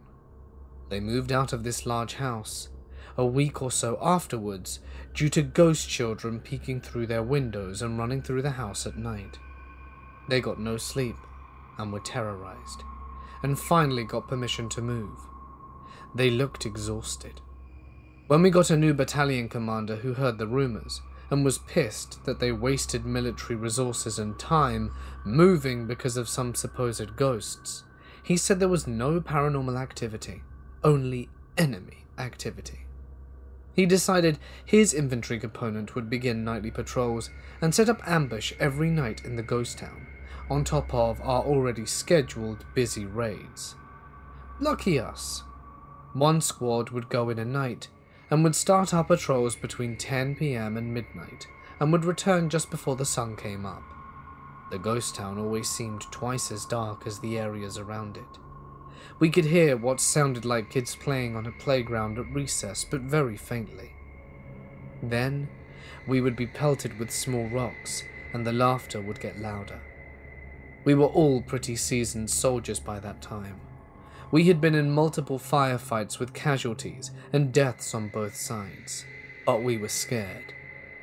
We kept our night vision goggles on and brought our thermal sights, CLUs from the Javelin, but did not see anything. On my squad's 3rd or 4th patrol, we were walking along the streets in loose formation, very slowly, listening to the faint laughter and getting the pebbles thrown at us. One of our soldiers, Oliver, stopped in his tracks and said, "What the hell, dude?" Then he starts screaming, and he ran. I've seen Oliver shoot and kill an enemy at close range, and he sleeps like a baby at night. He is no slouch, but he lost his mind, ran away from the squad in a combat zone, and was heading back to the airfield at full sprint. He slowed down. Our sergeant caught up to him and tackled him, and began shaking him and slapping him, screaming at him to get it together. Here is what O said, when he could finally speak. He said that he saw a black shadow figure shaped like a man, with long arms and legs, that was walking about 10 feet to our side, along with us. When Oliver turned his head and saw him with his night vision goggles, the thing stopped and looked back. That's when he went crazy. It jumped and landed in a crouch and perched on the wall with its body facing us. When Ollie started screaming, its eyes flashed a bright light. He said it was red. I don't know how that could have happened through night vision goggles, and it leapt backwards off the wall and ran back into the night. We did not report any of this, and our sergeant, God bless him, did not take us back into the ghost town for patrols anymore. We would just hang out on the outskirts, and we would continue to hear the laughter at night until the day we left. I live in a town where there is a certain breed of people, like a mix of rednecks, beach bums, like every town. Anyway, I'm a male. The shenanigans started in Texas beach bum town. I live in a part that is separated by a highway. One area with middle class and some low class, with sporadic bits of high class, and the other side of the highway with low-income houses and shanties. The shanty part has had some meth labs blow up, houses built out of 2x4s and wood, and I was sitting at the house. It was a normal day, and I decided to make some tortilla soup, but was missing the tortilla chips and the coriander. I asked my mother, who was sitting on the couch watching another Hallmark show, if I could take her card to get some ingredients, to which she begrudgingly said yes. So I take her car to the big box grocery store and get some tortillas, and thinking that it was going to make a damn good spicy soup with the right amount of sauciness and spices, little did I know how spicy it was going to get. I then left the grocery store thinking how good the soup was going to be, when my mother called me and told me to put some gas in her car. I mean, she drives a Ford Focus, and it doesn't really use that much gas, but at least it doesn't take meth, which leads me to my next part. I go to the gas station during the busy part of the day and stood in line for about 15 minutes. I gave this lady $15, filled up the gas station from half tank, when this lady kept staring at me from behind a gas pump. I was feeling more and more uncomfortable. At the time I was around 18, and she had to have been in her mid-50s. She would look at me and smile, and then stare more with this drugged-out look which sent shivers down my spine. This continued for about another 5 minutes, because the drugged-up lady dressed like a high schooler with messed-up teeth and the typical meth head look, and ended up approaching me. She said I was hot, and put her hand on my chest. I tried to throw back away from her and was completely getting creeped out, and she would follow me around and wouldn't let me go to the car. I had to converse with her on foot for about 15 minutes. I was finally able to distract her, to get just enough time to sneak into the car and drive home. Please, let's never meet again. My mate and I went to an open psychiatric hospital to have a look around, check some kangaroos out in the process, hundreds, and they were friendly as hell, and after a bit of time we proceeded to go for a walk into the bush, go past a criminally insane ward, and walked not even a mile into the bush and stumbled upon an area of abandoned wards in an enclosed area. At least 4 buildings, or the remnants at most. Finding an abandoned, run-down psychiatric district is creepy enough. Looking around for at least half of the entire perimeter is just dirt, with about 4 to 5 burnt-out cars upside down on their side with alcohol left in them. Got a bit curious and lifted the boot of one of them. Nothing to be found. We head over into the other corner where the grass is thriving. The buildings have massive amounts of gang graffiti scattered all over them, and it seems pretty creepy. We head over to one of the corners and there's a mold-infested pool with repeated gang tags sprayed on the inside. Moldy green water too. We look over to the right, to the tiniest bit, and see that there's a dead dog afloat. We looked in shock for about 10 seconds. No visible wounds, nothing. We start to suspect dogfighting, as it is a very dodgy area with gang graffiti, and we started to get creeped out. Then we hear a massive bang resembling a gunshot. We sneak to the outside, and notice we ran past leftover heroin and cocaine bags. We sit outside for 5 minutes, and decide that the bang might have been the boot of the car slamming from the wind, so why not go back and look, just to be a bit suspicious. We go back in cautiously. We're tiptoeing on what felt like soft mud, and then we can hear footsteps. My mate is about 5 meters in front, so I'm not able to hear his footsteps, and we're on some lower ground opposing one of the rundown buildings. And then I look at him while I'm crouching, so I'm hidden just in case, and I hear footsteps in the mud right above my head, on the grass mound just to my right. I'm crouched, with bushes hiding me, and I look in front of me. I can see my mate, and it's not his footsteps. It's someone else. He's walking cautiously, and we bolt out of there. This dude had been watching us the entire time. Presumably made the gunshot sound to scare us off when we saw the dead dog afloat. I believe this guy had been watching us the entire time and following us.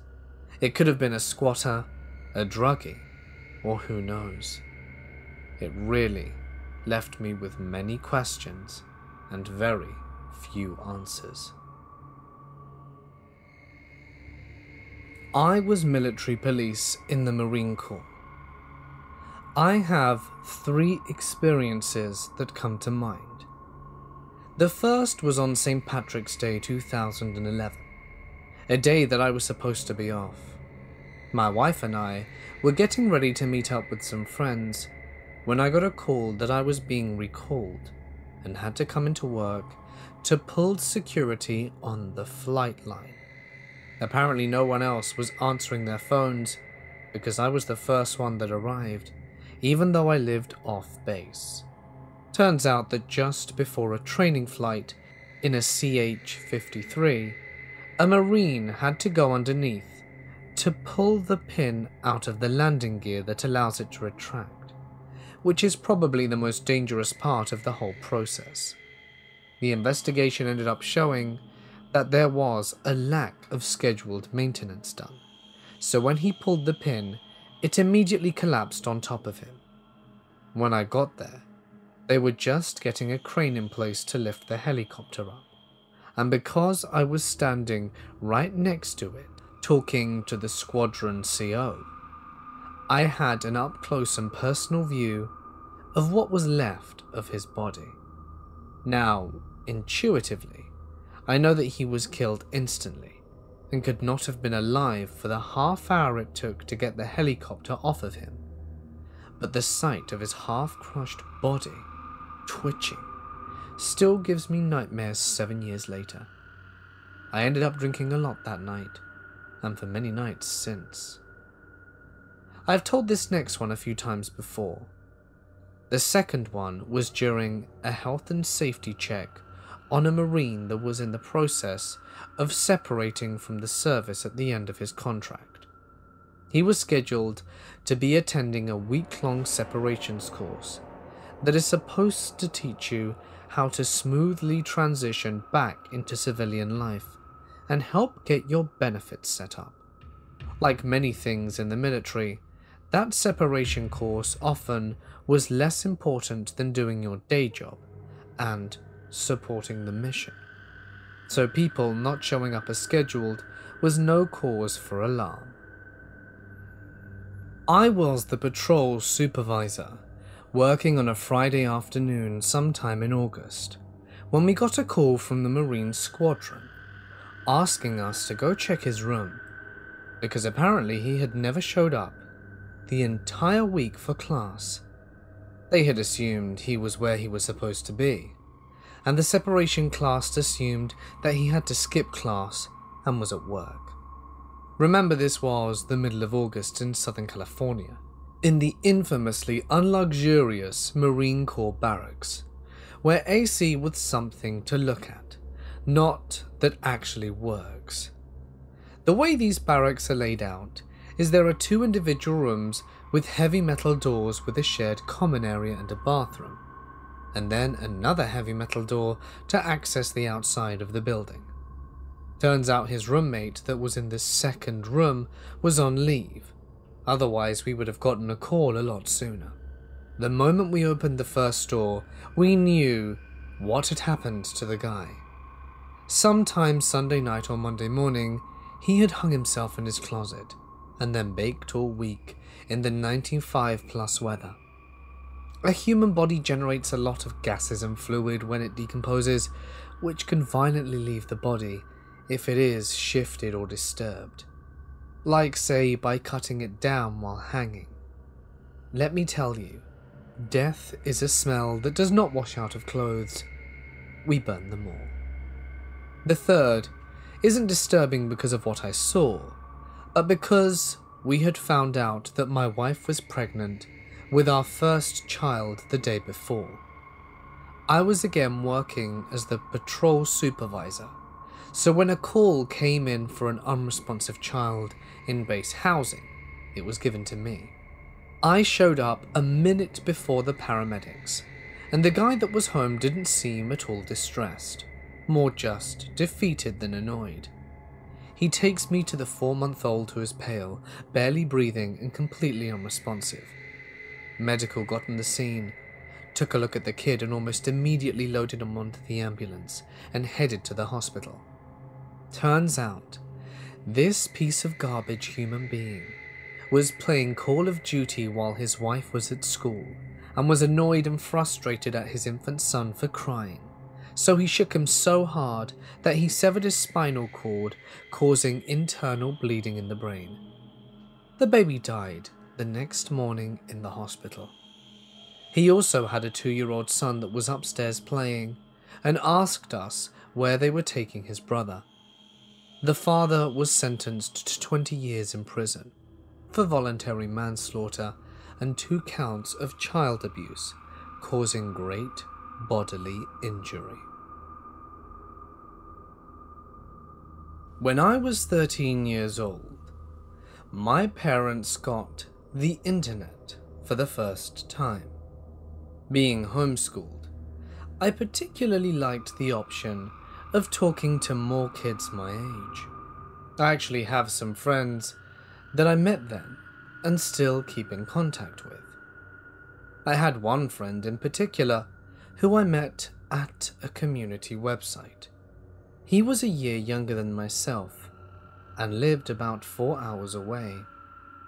After speaking online for months, webcamming and stuff, my parents allowed him to call me on our landline.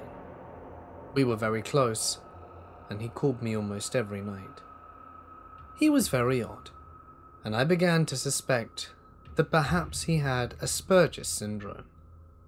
This was later proven to be correct, along with a few other minor disorders. It took a lot to decipher what he meant when he spoke, but because we spoke so frequently, I got used to this. We sent each other artwork and even friendship bracelets, but we never met in person. As time went on, we began to lose contact. I had moved out of my parents' house and didn't have a computer. He didn't have a cell phone or landline, so I couldn't call/text. He lived off of state aid in an efficiency apartment. He would only email once in a while, but that was few and far between. At some point, his older sister added me on Facebook. He had an account, but was never really active. She added me because I was the only non-family member he had, and she also had difficulty keeping in contact with him. I had no other information to give her, but I began a good friendship and still text her regularly. She told me a lot that surprised and saddened me, namely that he suffered a lot of abuse from their stepfather. She found out years later. This added to the mental instability he had, obviously. Then out of the blue, I was sitting in the office at work, and while doing my duties was also on Facebook. He signed in, and we instant messaged for a few hours. We hadn't spoken in the last 2 years, so we caught up. I told him where I was working and living, my girlfriend, and that we had gotten our own place. He had lost his state aid and was living with his grandmother. I gave him my cell number, but he said he didn't have a cell phone. About 2 months later, I was on a break outside of work having a cigarette. I saw a tall, lanky man walking around across the street. My first thought was that he was homeless, which is odd because we have a very low homeless rate in my city, and many shelters at their disposition. He stuck out to me though. His clothes were dark and tattered, his hair long and dark. Something in my gut told me it was my friend. I hadn't seen a picture of him since he was about 15, which at this point was nearly 8 years ago. Eventually this man wandered into my store about a half hour later. He avoided eye contact and wandered around. He carried a jug of water, a backpack, and he didn't approach me and just smiled when I offered assistance. However, when he heard me answer the phone, which I assume was him confirming that it was me, "Thank you for calling so-and-so, this is Rachel, how may I help?" He continued to make direct eye contact, until finally, I confronted him and we spoke. I was able to gauge that he had decided to travel and stopped here in between. He didn't tell me his final destination, but I knew he didn't know anyone else in my city, and relied on my good breeding and hospitality to put him up for the night. I called and confirmed this would be fine with my girlfriend, who said she'd trust my opinion. We showed him around the city, and even bought him food. He wanted an apple pie, which he ate with a fork on the couch. All of it, right out of the container. And even later showed him to a casino.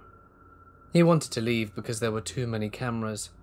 We both acknowledged this was odd, but assumed it was part of one of his disorders, or a quirk, and complied.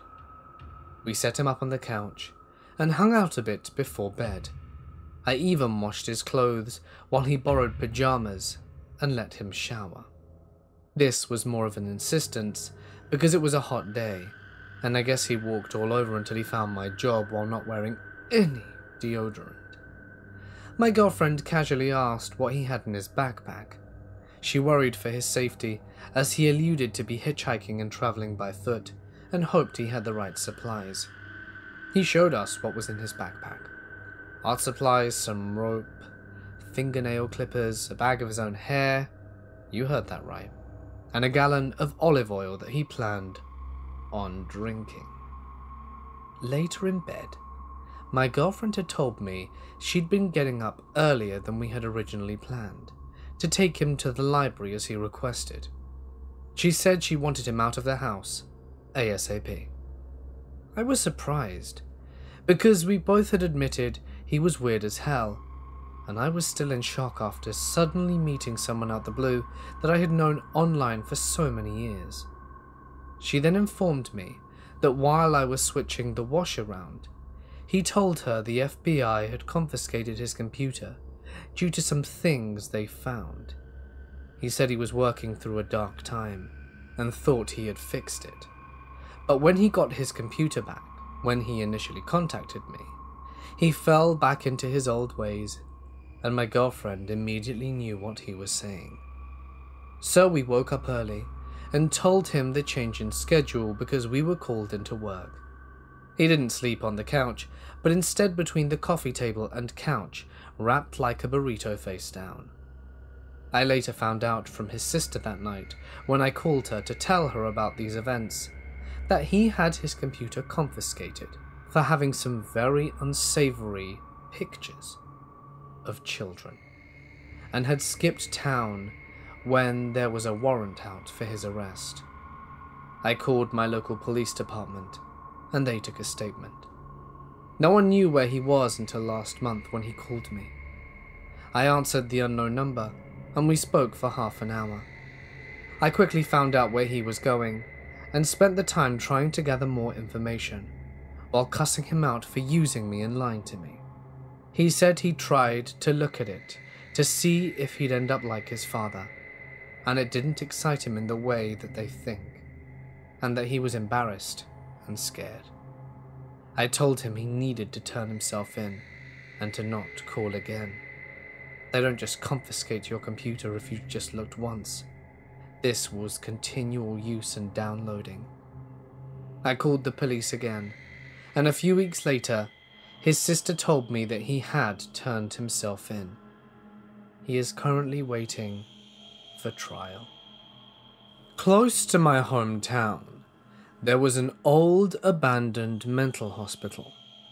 They had since built a new one by a regular hospital, but this old one still remained and was in rough shape, which made it extra creepy. Quite often, kids would go there to root around and whatever, because it was a weird and creepy place and something to do.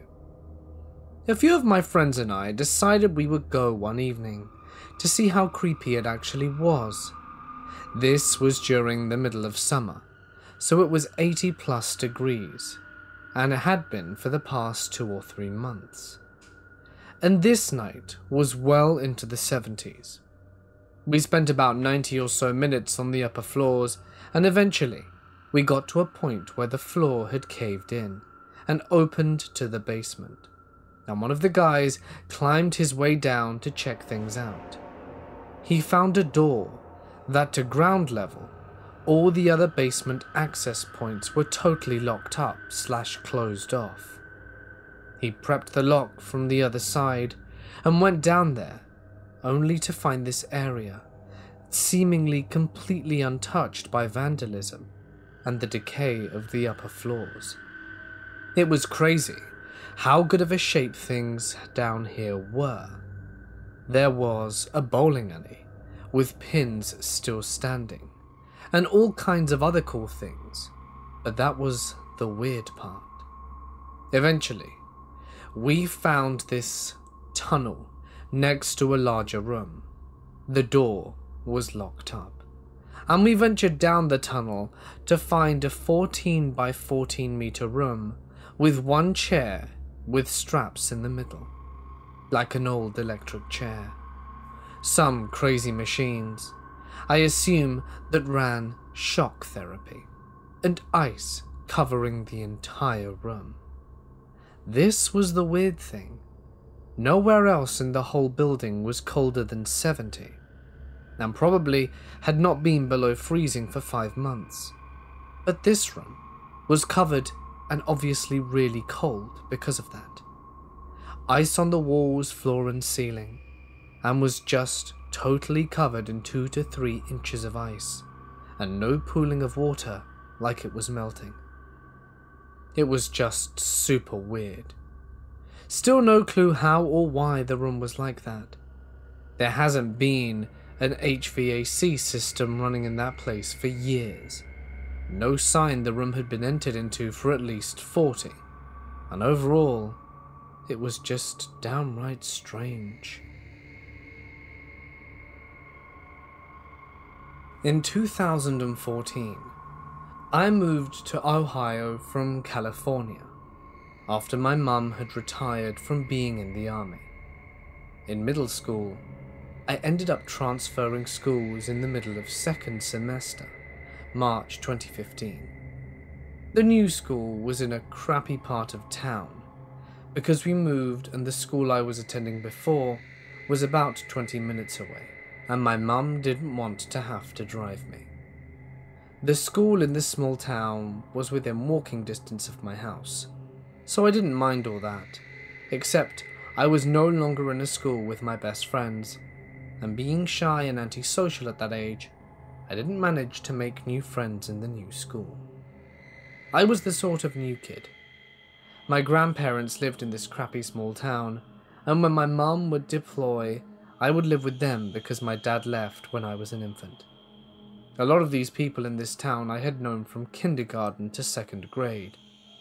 Let it be known at the time, I was a full-blown, Tumblr-esque, flower crown, Dan and Phil, 21 Pilots faux emo kid. I don't even know what to call this, to be honest, other than cringy. At the time, I was very freshly 14, and my fashion choices were rather questionable. I had dyed bright red fringy emo hair, wore baggy hoodies and skinny jeans, and wore distressed American flag high-top Converses. In my pre-algebra class, there was this kid named Connor who had a crush on me.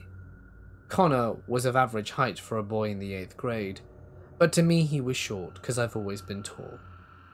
He had straw-like brown hair and he was slim. He asked me out many a times in class, and I rejected him because I had been e-dating a 15-year-old guy from Texas. Despite that though, he didn't make me feel weirded out. The class was pretty tiny, so everyone knew everyone. Someone important to this story is Ella Davis. For some reason no one called her Ella, it was always Ella Davis. Ella Davis was a shorter, beautiful girl with long brunette ponytail and a smile decorated with shiny braces. She was of the more affluent families. Affluent because that just meant middle and upper class, because most people in this town were poor or lower middle. Ella Davis, despite being so beautiful, affluent, and popular, was genuinely nice to everyone she met, including me, the shy, lanky emo kid. No one had any reason to dislike Ella Davis, and no one did. She was a textbook girl next door. One thing I remember so vividly about Connor was that one day before pre-algebra, he had complimented my distressed American flag high tops. Nothing unusual. So I said, "Thanks," and he started taking off his beat-up grey shoes and pleaded with me to trade them with him. I expected him to seem like he was joking, even just a little, but he wasn't. He looked pretty serious about it, and I shrugged it off and was like, "Dude, no, I like my shoes." From then on, nothing really happened. A month or two goes by, and suddenly Connor and 3 other boys stopped showing up to school, and whispers around the school spread like wildfire. And of course, considering I legitimately had no friends, I was the last to know. I remember I was in my last day of class when a girl named Carmen had told me that during a sleepover, Connor and 3 other guys I had known from school had planned to take and end Ella Davis. They also decided that Ella Davis's parents would meet the same ends, if they got in the way of everything. It was a concise plan, and they even managed to steal guns from their families. It should be noted that of these boys, they were around normal height for their age. All except one named Sean. Sean was shorter and plumper than the others, and at the sleepover was assaulted by one of the 2 other guys, sexually. He was given the role of lookout. One night they ended up going over to Ella Davis's house after stealing the weapons from their families, but were spooked away by the family dog. Sean ended up caving in and going to the authorities, despite his role in conspiring to do these horrible things. And as far as I know, he wasn't charged and he returned to school. Connor was charged as a juvenile. The other two were charged as adults for what happened, as well as the assault on Sean. When I found all of this out, all I could have thought about was the fact that it could have been me instead of Ella Davis, considering that Connor had that big crush on me and wanted my shoes. The scenario kept replaying in my head for the rest of the day. How did this dude from my class who wanted my cringy emo shoes turn out like this? Since moving away, I haven't really thought about this. I only just thought about it when I was like, have I ever had a let's not meet moment? My family still visits my grandparents on the holidays sometimes. So Connor, the next time I'm in town, please, let's never meet again. Hiking along a section of the Pacific Coast Trail with my aunt and dog. After 3 days, we found ourselves at an impassable river crossing with the dog and had to head back. Reluctant to go over the mountain passes we just did, we pulled out our map and find what seems to be an interesting trail through the Ansel Adams wilderness that will put us back to where we started. We go to a resupply point, get some dinner and a shower, and ask if we can get a 4-wheeler ride up the road to the trailhead. They say nobody goes up that road, and we couldn't get one, but a man on vacation with his family offers to help us out. We drive about 2 miles up this road, and it proves to be so washed out, it becomes impossible to drive further. So we thank him for his help and continue on foot. We walk another 3 miles or so to the trailhead and find it completely destroyed by fallen over trees, and it looks like no one has been there for decades. Turns out, this was an old logging road that was used in the area before it became a wilderness area 50 to 60 years ago. So we start hiking down the trail another 4 miles until we camp for the night. Along this trail, we see nothing but bear tracks and deer tracks. No people tracks, horses or anything. We even stumble on a bear in the middle of taking a dump on the side of a trail and scare him off. From our camp, the road/trail gets really tough, as it was about 6 miles of climbing over giant fir trees one after another.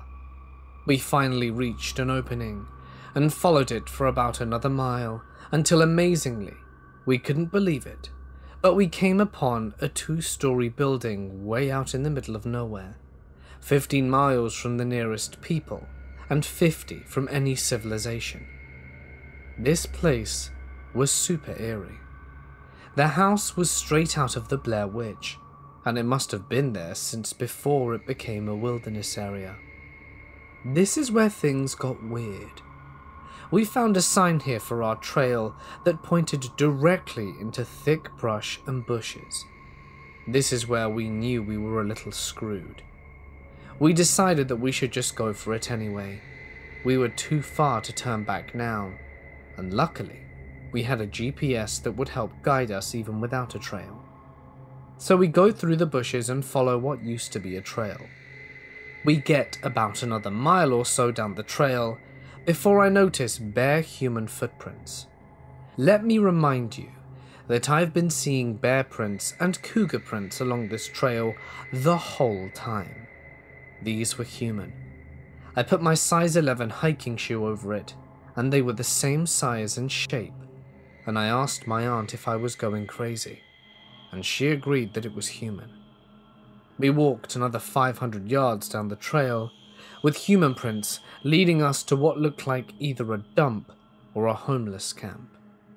There was a tarp strung up, trash bags piled up, and garbage scattered all over next to the creek. Nope.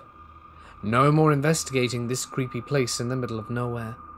We just hiked as fast as we could, continuing up the hill and away from that place as quickly as possible, with the eerie feeling that someone was watching us for miles.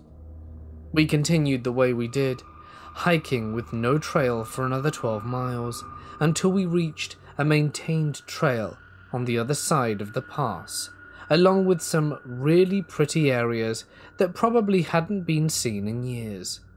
But seeing a homeless/Bigfoot camp in the middle of nowhere was not one of them. April 19th, 1993.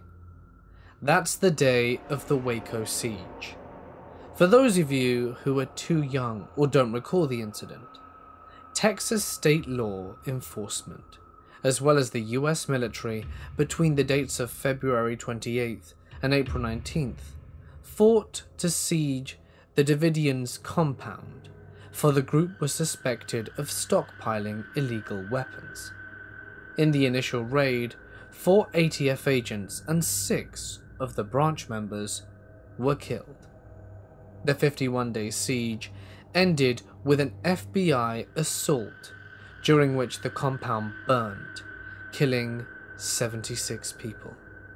But that wasn't the only horror going on that day. For reference, at this time, my husband Alec and I had been married 9 years, and had 2 young boys, Callum and Nathan. The day of April 19th arrived beautifully, yet a bit cool, and unfortunately both boys were getting over the flu.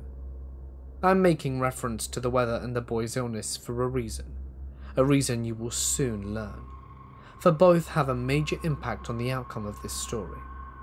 So both boys were laid out in the living room, resting and watching TV.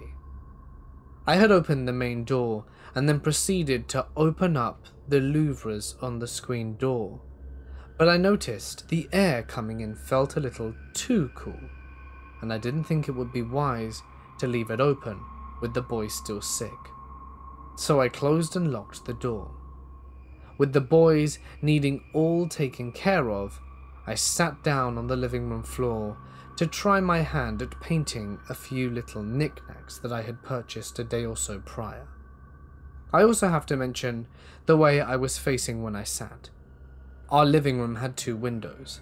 One faced the road, the other faced our drive and our family room. I happened to be seated facing the window that faced the road and my neighbor's driveway.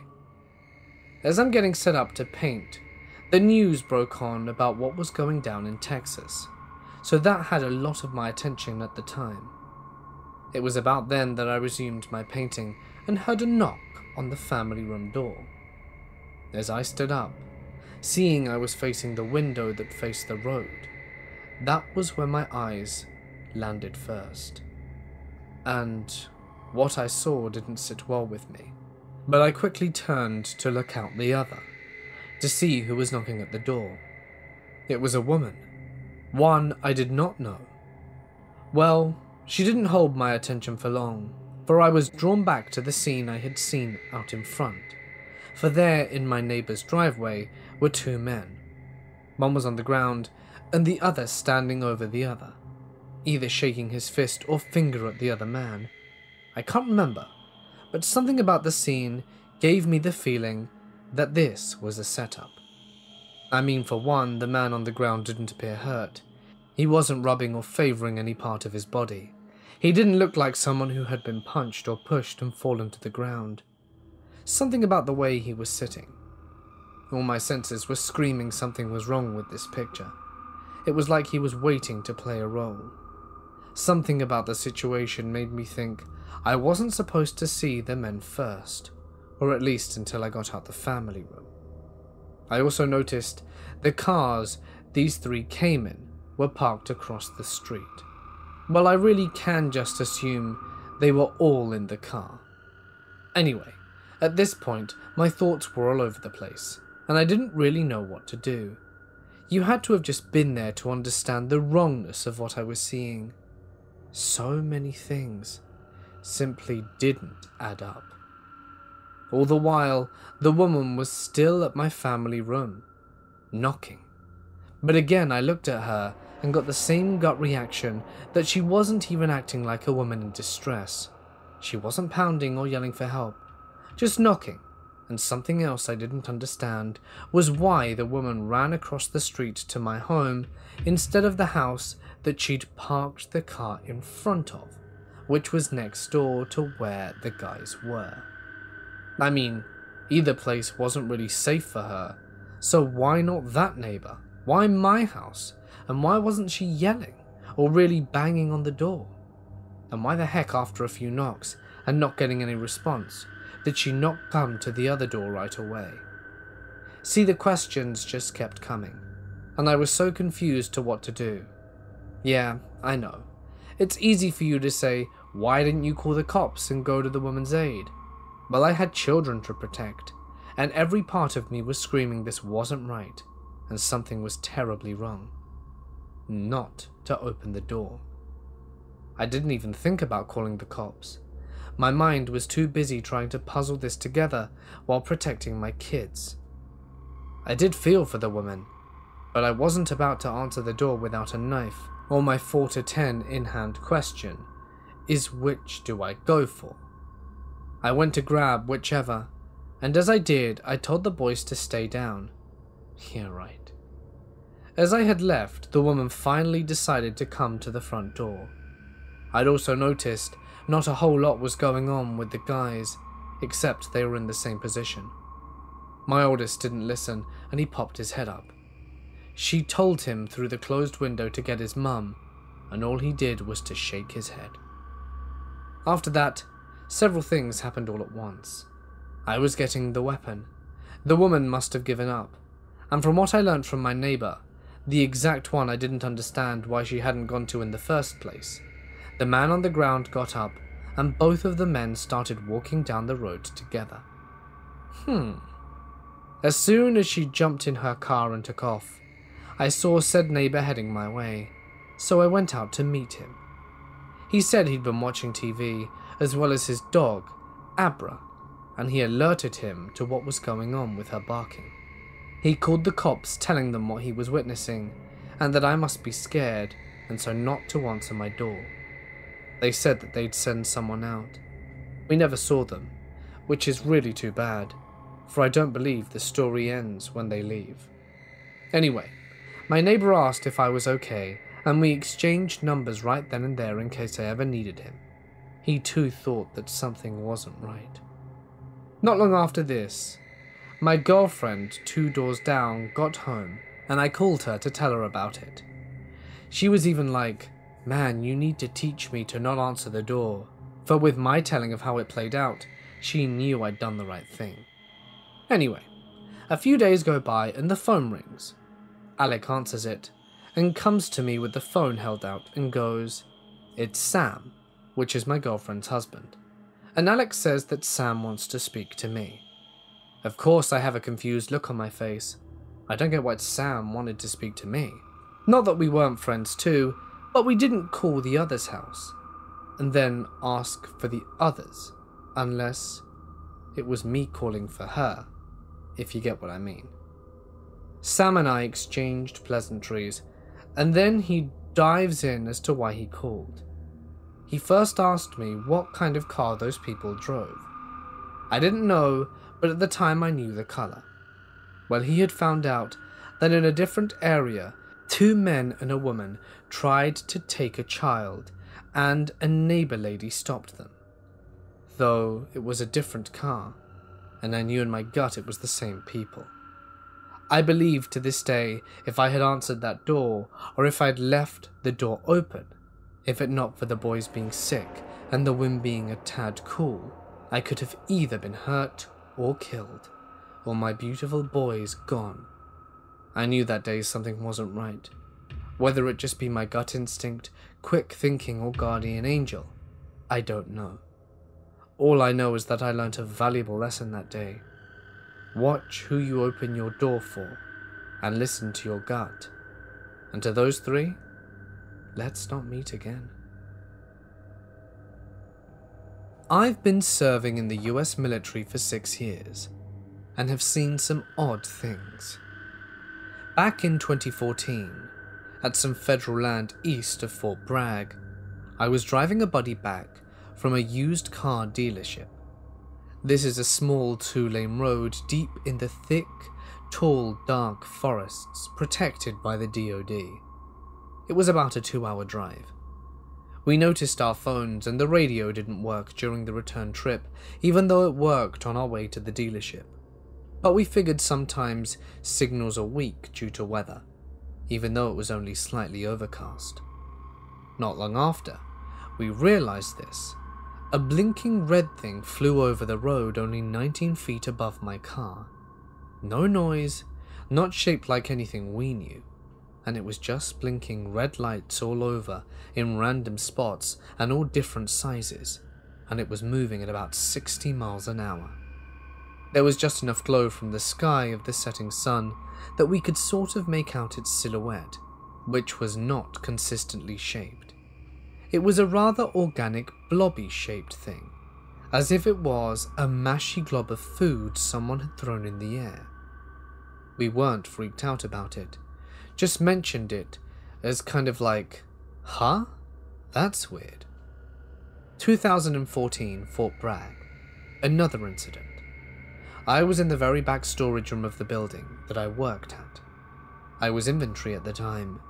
It was only me and the senior NCO in the other side of the building this early in the morning, and I had the door shut behind me in this small, windowless, ventless storage room. I was standing with my back to the door, which was the only door, and had a clipboard in my hands that I was looking down at. I then noticed movement out of the corner of my eye. When I looked up, I saw a single paper carefully slide itself from one part of the desk to another, with no explainable force acting upon it. It even went from being flush with the smooth oak table surface to climbing up to a stack of papers to be on top, all without the corners or edges folding up as it made this 2-foot cross country. I then stared at the desk for another 2 lifetimes and booked the hell out of that room. A few years later, 2017, Fort Bragg. My roommate and I are in our barrack room. It's a quiet Saturday morning, and we're both up in bed with our phones. Suddenly we hear the card key lock on our door beep, and the little monitor inside open the lock. Our heads jerk to the door as we see the handle turn by itself, and the door pushes all the way open, revealing no one standing there. We tried to explain it off, to no possible explanation. Even if some kind of rogue radio signal or electrical short malfunctioned our card key lock just right to make it unlock on its own, it does not have the ability to turn the doorknob and pull the bolt out of the door frame, or even push the door open. It's also a very tough door, and gets kind of wedged in its frame, so a fully grown soldier like my roommate and I had to shoulder round the door while turning the knob to enter. So there's no possible way the door could have just swung open due to wind or air pressure. We have a window on both sides of the door, with the blinds drawn and daylight outside, and saw no one approach or leave the door from either side. We are on the 4th floor, and our hallway is an exposed balcony.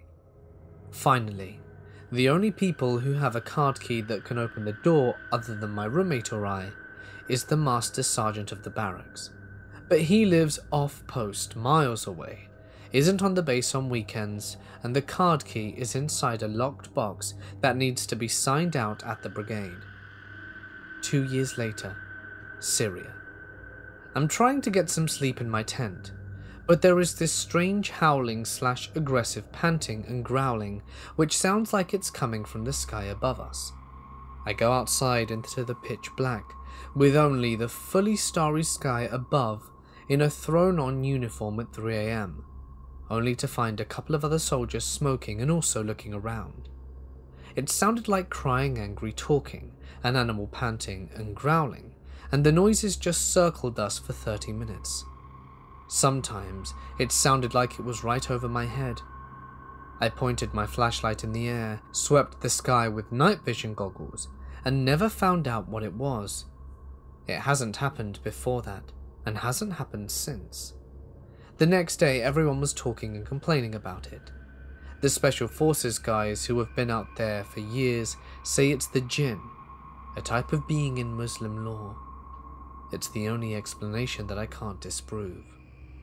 Later on, still in Syria, I went outside looking for my buddy, and I saw a shadow standing a few feet away in a place he'd normally wait for me. This silhouette even moved and put its hands on its hips like it was impatiently waiting as I was running up to it. As I neared him, he walked around the corner. I come up to the corner 1 second later, and there's no one there. This literally just happened. I got out of work at 6:30 p.m. and went to McDonald's to get an iced coffee. I pull up to the drive-thru, and there's a red truck in front of me with a cap on the bed. It's super wide, so I can't see their mirrors, and thus can't get a glimpse of who's inside. I'm minding my own business, listening to unsolved mysteries on YouTube, when I see the red truck has pulled up to the second pickup window. You know, there's the window where you pay, and then there's the other window where you get your food. I didn't think anything of it, and just assumed they had a big order, and the McDonald's employee asked them to pull up so that I could get my iced coffee. I look up and see the truck reverse lights coming on. Okay, they must have pulled up a little too far, and they're backing up a little. No big deal. They keep backing up without signaling to me that they are backing up. I slowly back up too. Luckily, no one is behind me. They keep backing up and backing up until they are finally parked at the first pickup window now. The McDonald's employee looks out the window at me, shrugs and gives me a look like, I don't know why they did that. A few minutes go by. At this point, I'm just thinking how strange and how not part of common etiquette it was to back up without signaling to anyone you need to do so. They could have easily hit me hard had I not been looking straight. Curious as to what they were doing, now 5 minutes gone by. No one is being given any food. I just want my iced coffee, so I'm kind of annoyed that they backed up, thinking maybe they were told to go to the second window since I only need the coffee. But they suddenly felt like refusing to do so would get McDonald's to get them their food faster, and thus they backed up to the first pickup window? I don't know. I continue to sit there and wait for my food, when I see the passenger door to the truck open.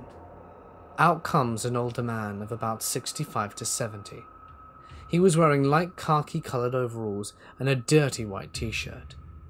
He starts walking towards my car and I'm thinking, maybe he's going to apologise to me for not signalling that they need to back up.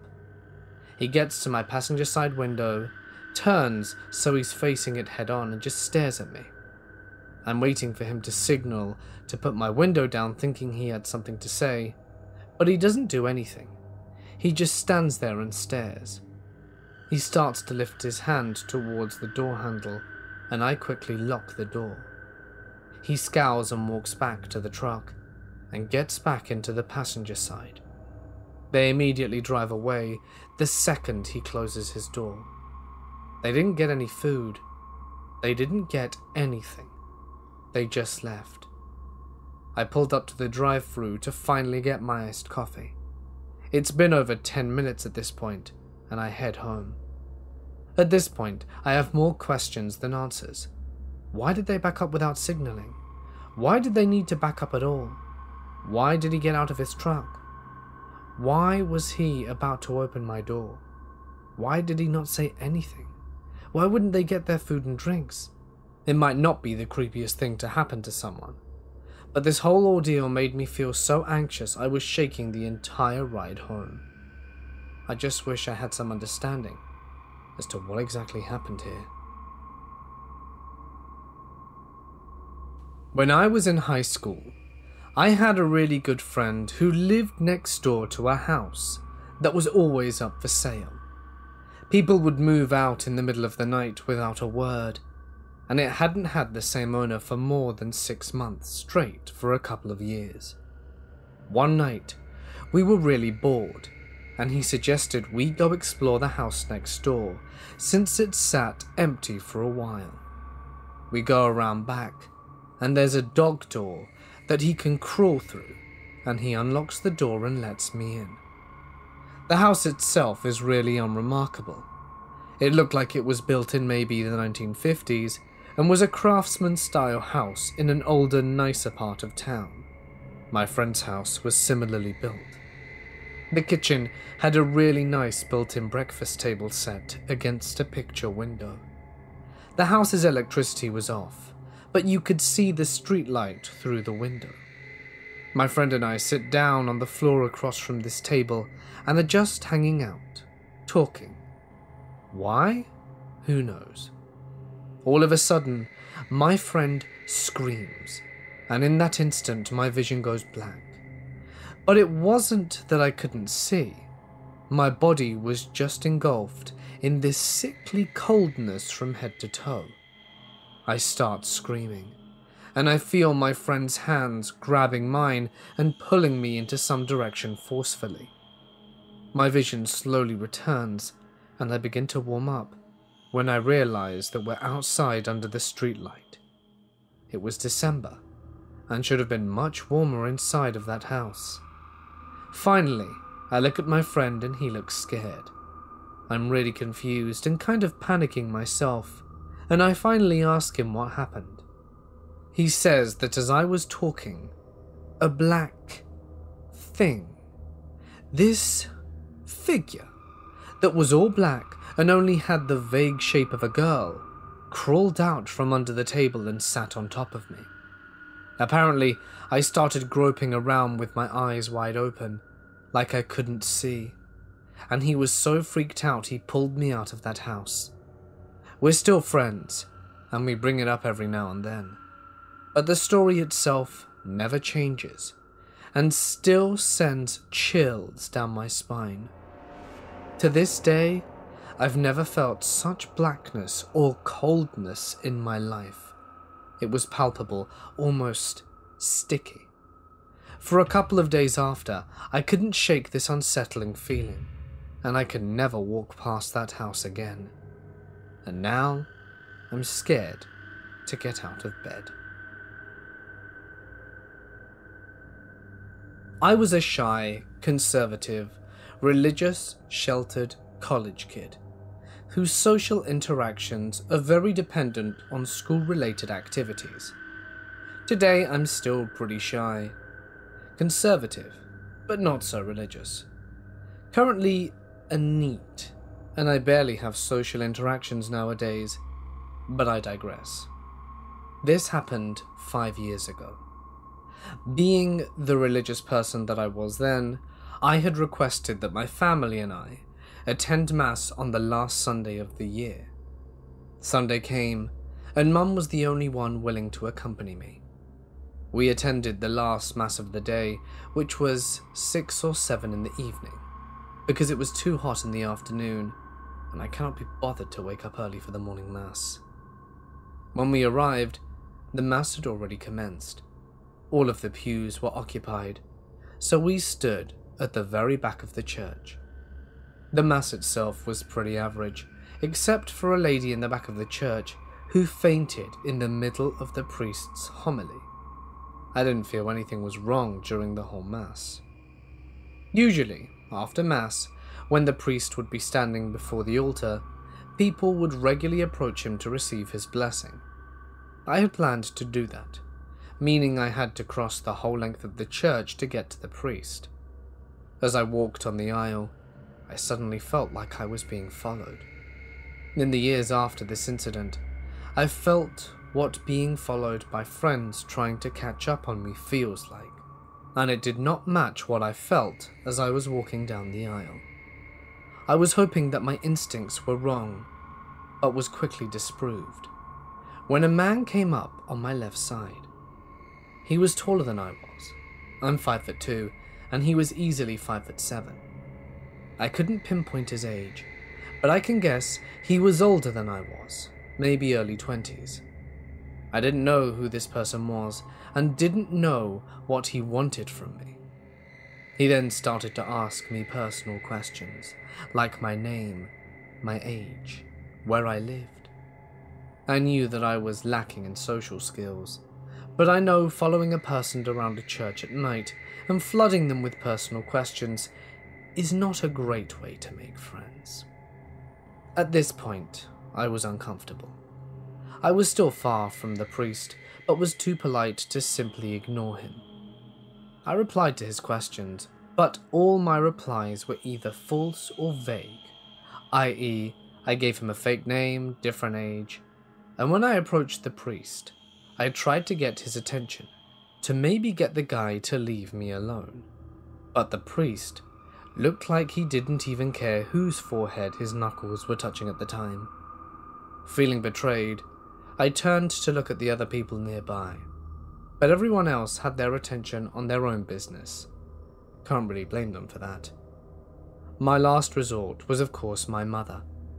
I turned around and speed-walked my way to the back of the church, but as I neared the spot Mum and I stayed at earlier, she was no longer there.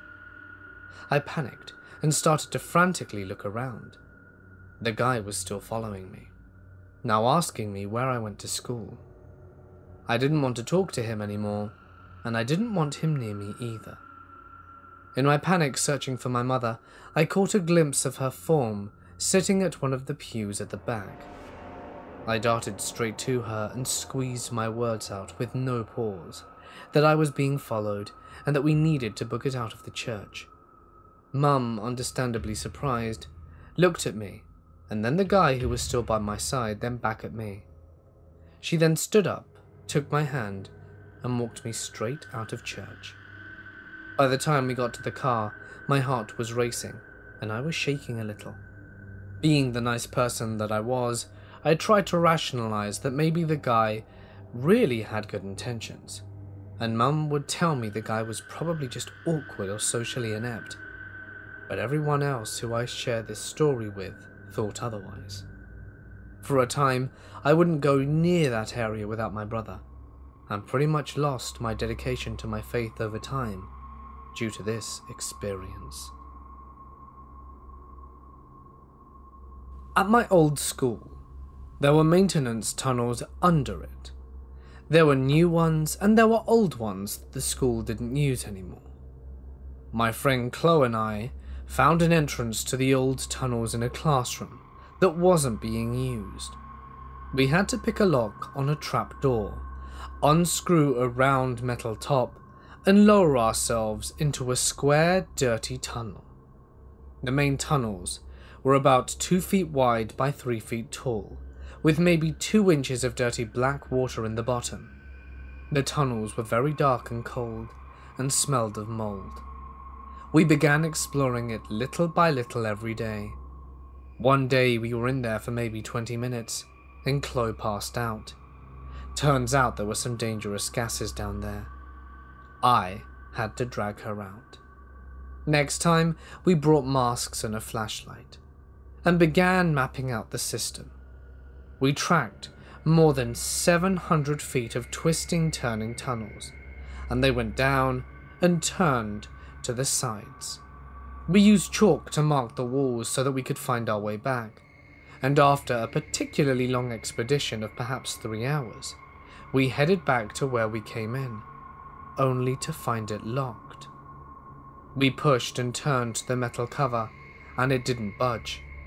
We were trapped in. We rushed through the tunnels, trying to open each of the 3 openings we had found over time. None of them would open. Any panic that we had now surfaced, and to say the least, we were kind of freaking out. We ended up heading down a tunnel we hadn't been down before. After a while, I kept hearing noises behind us. I told Chloe, who was crawling in front of us, and we froze, turned off our flashlights and listened. Sure enough, a steady splashing sound was following us. We freaked the hell out and made a run for it, Keep in mind we had no idea where we were going at this point, and after maybe 10 minutes of a panicked dash through the tunnels, tripping over pipes and scraping our knees, we emerged into a bigger room. What the hell? We realized it wasn't a room, but a sort of down section of a much bigger room. We had come out in the drainage section of the boiler room. Now you might think our adventure stopped here, but it didn't. This was the second Friday of the month. There was someone doing maintenance down here.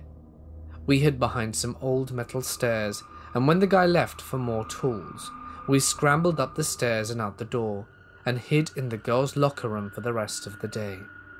We never did find out who locked us down there, or what that splashing noise was, but perhaps we don't want to know. I was around the age of 13 when this happened, and the creep in question was a senior in high school. When I was in middle school, I was like most other girls, meaning I loved getting attention from older guys. Not much older, but definitely out of middle school.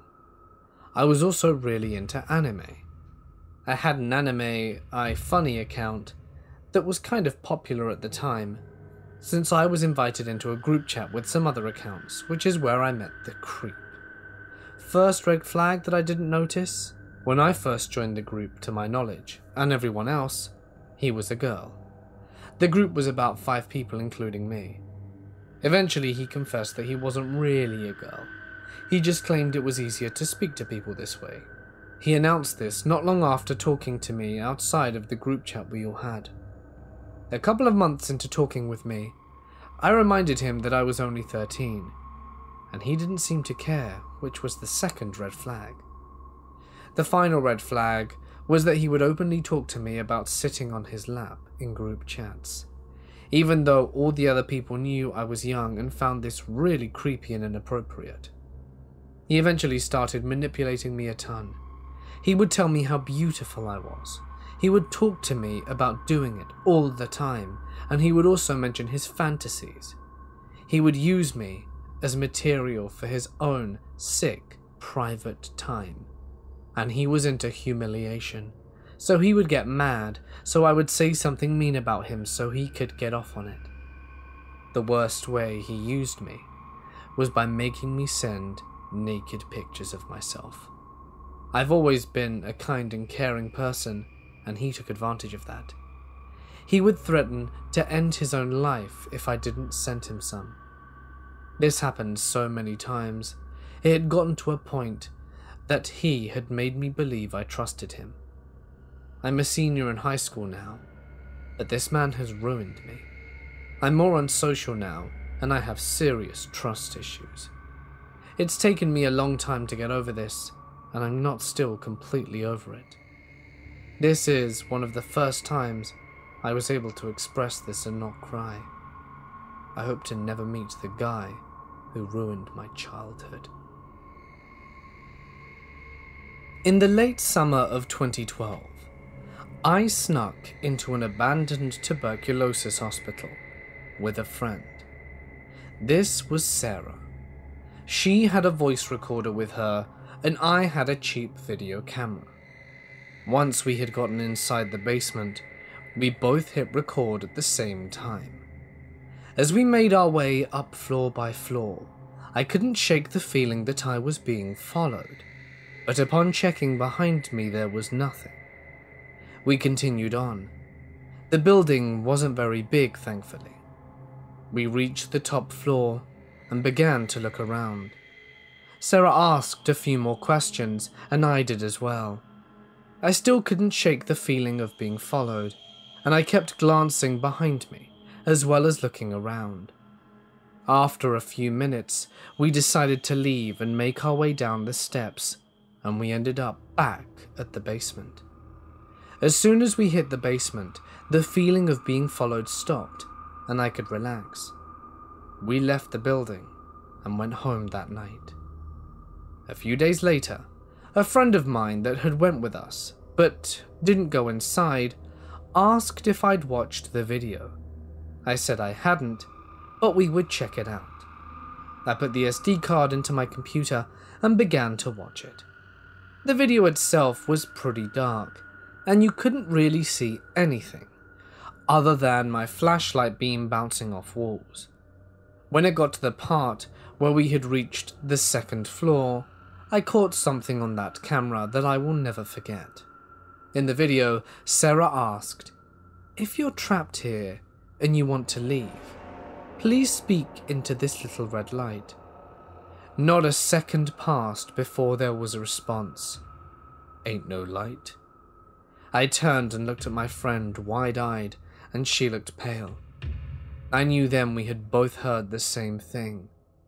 I immediately called Sarah and asked her to meet me. When I met her and played the clip back, she immediately went pale herself. She had dug out her voice recorder and listened to the same section matching up with my camera. There was no voice. It was only her and I in the building, and this voice was in my video and not in her voice recorder. It was a gruff male voice, and clear, like the person spoke directly into my camera microphone loudly. So I was right. There was someone following us that day. Army Base, Soest, West Germany. A still, dark autumn evening. It must have been warm, because it was the kind of temperature you don't notice. Me, 13, and a mate, 15, just dossing around before we had to go in. Behind the flats where we live was a green area with a play area. Only one street lamp, so it was very dark compared to our street, and the well-lit main route through the camp, which was about 80 to 100 meters away from where we were walking. No traffic, nothing. It was never busy, and this was on a weekend evening, so literally no traffic and no one out, and was about as far as we could tell, which suited two teenagers just fine. So we're heading between our respective block of flats, and in the darkened park area we stopped dead. On the main road, moving right to left, was a figure, vaguely person-shaped, but undulating and waving like a cloth underwater. It glided along the middle of the road, based on what it obscured behind it as it moved. I'd estimate it was between 8 to 10 foot, but at the very least it was larger than your average-sized man. This shape, this thing, was not walking. There was none of this slight up and down motion of walking. It just glided smoothly and as fast as walking pace, and it was all black. Not someone wearing black clothes, it was a hole cut into the night. No reflections, no shadows, just blackness. It seemed like a lifetime as I soaked this detail up, when in reality, it couldn't have been more than 2 to 3 seconds. I whispered to him, "Do you see that?" "Yeah," he replied. And then the thing changed direction towards us. The last image I have before we broke and ran was of it rising up as it came over the curb. This is what makes it real for me. This thing had some kind of mass that at least obeyed some laws of our physical world. It moved from the brightly lit road into the same darkness in which we stood. We broke and ran for our lives, back onto our street and into my mate's block. The guy bolted back to his own home, leaving me wondering how the hell I was going to get to my own. After a while, the fear of the repercussions from my dad for being late overrode my fear of what might be out there in the night. So I ran, eyes straight ahead, the 10 or so meters to my own front door. I was in too much trouble for being late to ever say anything when I got home. Sometimes when I'm walking and the night is warm and still and quiet, I think about it, and I wonder what I'll do if I ever saw it again. Run away, or face it down, and perhaps solve a 30-year-old mystery. Honestly, I don't know. Even though this happened when I was about 2 years old, I can relive it in my head like it was yesterday. This was also one of the first things I remember. I was at a family Italian restaurant with just my mum, as my dad was on a business trip to England. The memory is so vivid, I can even remember that it was a Wednesday night and that I had just finished my spaghetti. It was family night, and the restaurant had brought in a clown to dance and make balloon animals for the children. He was over at the other side of the room doing the chicken dance with 5 or 6 other kids. I begged my mum to go dance with the clown, and she finally caved. I run over there and start doing my thing, flailing my arms around and such. But then the clown stops dancing. He then looks at me for a few seconds, and at the time, I was unable to sense malice in any other human being.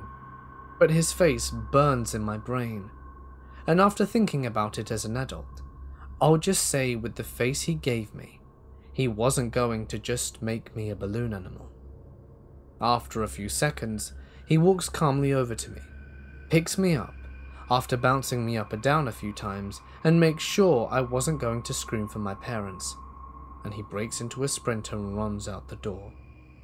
Luckily for me, and unluckily for Bozo, although I can't remember what he was called over the years, I just ended up calling him Bozo, my mum had been watching me the whole time. She also happens to be a powerlifter in high school and had been kickboxing for years.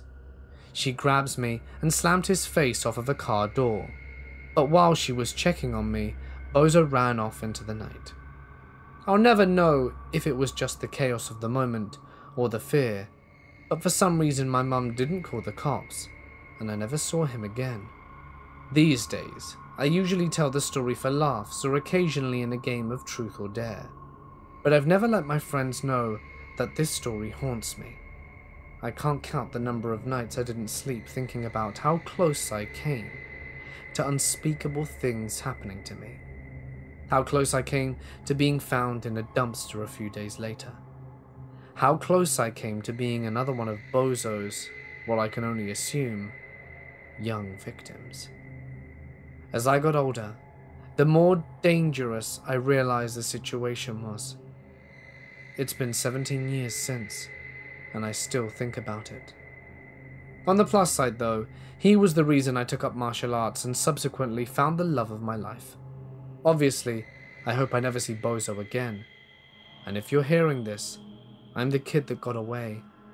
Let's not meet again, because if we do, you're gonna get a lot more than a car door to the face. I was in the army. It was pitch black. Me and my battle buddy had guard duty at Checkpoint Charlie. We were in a forest in a temporary camp. The time was around 1 AM, and while I was looking through our night vision equipment, I could see what resembled 4 people trying to crawl into our encampment.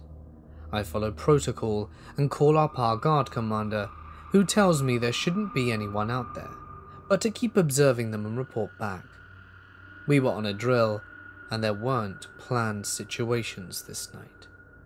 I give the night vision to my buddy, and he sees the exact same. 4 shapes crawling very, very slowly in the direction of our trenches. So next step is to stop them. I update my guard commander about the situation and what I intend to do. I then get up, out of our trench, and go to the edge of the camp with my rifle drawn and shout at them to stand up, with their hands above their heads and to identify themselves. There's no response. My buddy is looking through the night vision the entire time and confirms to me that there is indeed someone out there. My guard commander comes running down with his pistol drawn, looking through the night vision goggles that he himself had. He confirms what I see, and the second he runs out there in anger to kick the crap out of them, they're gone. They didn't get up running, they just weren't there anymore. I can't for the life of me explain how, what, and why. We're all in the Navy, and I used to be stationed at Offord AFB. Some friends of mine were Navy MAs and Air Force security forces, and told me that they used to have to patrol this building that once housed ordnance. I heard all kinds of stuff about that place. One guy told me he saw a person in a flight suit just casually walking through an intersection between two corridors. He called out to them and ran to see where they were going. And of course, when he looked around the corner, there was no one there. Another buddy told me he took a couple of people down there because of all the stories they had heard. According to him, there was a constant banging on the pipes that seemed to follow them everywhere they went. Automatic toilets flushed whenever they got near one particular bathroom.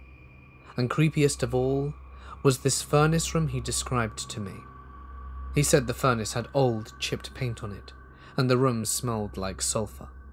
While they were standing there, a particularly loud bang on the pipes above them gave them all enough inspiration to leave. It's my third day of my internship in a shop selling wooden furniture. It's really calm, and there are almost no clients here. I'm just in a corner with my PC. Today my internship supervisor was occupied with a client, so I had to answer the phone that was ringing. I really hate answering because it's only my third day here, so I can't even help if it's a client asking a question. I answered the phone, and it was an Asian man asking questions about the PC we have in the shop. I tell him I can't answer his question because I'm only an intern. He then asks me out of nowhere, "How old are you? You have a voice of a 14-year-old girl." "I'm 20, but it's none of your business." "You have an attractive voice." I was then silent for 10 seconds and he hung up. I thought it was over, and I went outside to buy lunch and come back. Guess who called back? Yup. My boss answered the phone and directly hung up, and the guy at the other side of the phone kept calling and calling. Finally, I decided to answer and told him it was inappropriate to call so much and telling me I have an attractive 14-year-old voice. He kept saying he needed to tell me something, and I was just ignoring him and told him to move on to the next client, and he only responded with, "I just want you," in a low, creepy voice. I got goosebumps and directly hung up. I really hope he doesn't call me back. This story takes place in the 60s to 70s, as this happened during the Vietnam War. For those of you who don't know, the Vietnam War was a war where the US was fighting Vietnam, or Viet Cong as it was sometimes called. Basically, the war was over a communist North Vietnam against the democratic South Vietnam. This war happened almost after the Korean War took place. Basically, it was the same reason for Korea, except the Korean peninsula was split between, guess what, a communist North and a democratic South, which to this day the war is still ongoing, but there hasn't been very much fighting thanks to a truce signed, which I know will be broken sooner or later thanks to what's happening now. Anyway, now you people who've taken your history classes obviously know why I'm mentioning the Korean War, but some of you probably don't. So, this has to do with my story. My family has fought in conflicts from World War II, the War on Terror. Unlike World War I, where most of the fighting was in Europe and Africa, World War II actually had threats from all over the world, but the biggest threats were Europe, the Pacific, and Africa. Countries like the UK, USA, France, and the Soviet Union were Allied powers, while countries like Nazi Germany, the Italian fascist state, and the Empire of Japan were the Axis power. So after Germany invaded France, Japan saw this as a chance to invade some of France's territories in the Pacific. And of course, one French colony was Vietnam, Thailand, and Cambodia, but back then known as French Indonesia. One man saw that France was treating the Vietnamese horribly and decided to start a rebellion after World War II. The US saw this as an opportunity to support their own ally and sent some men. as women were only allowed to serve as nurses back then. Then one day the Vietnamese attacked an American naval ship off the coast, to which the president at the time was allowed to respond after that attack by, at first, having planes fly over and bomb the Vietnamese, soon eventually turning into full-out war between each other. My grandfather was one of those men to join, and his father cleaned up what I think was the nuke that dropped on Hiroshima. So he wanted to fight communism, and was about to head on a plane, but eventually received word that his wife was having a kid, my uncle. He went AWOL, let's just say. The military didn't let him leave, but he forced himself to quit the war. And honestly, I'm thankful that he did, because what he heard next would have meant that I wouldn't be here telling you this story. His plane, the plane that he was just about to head on, was just down by the Vietnamese. And guess how many people survived? 0.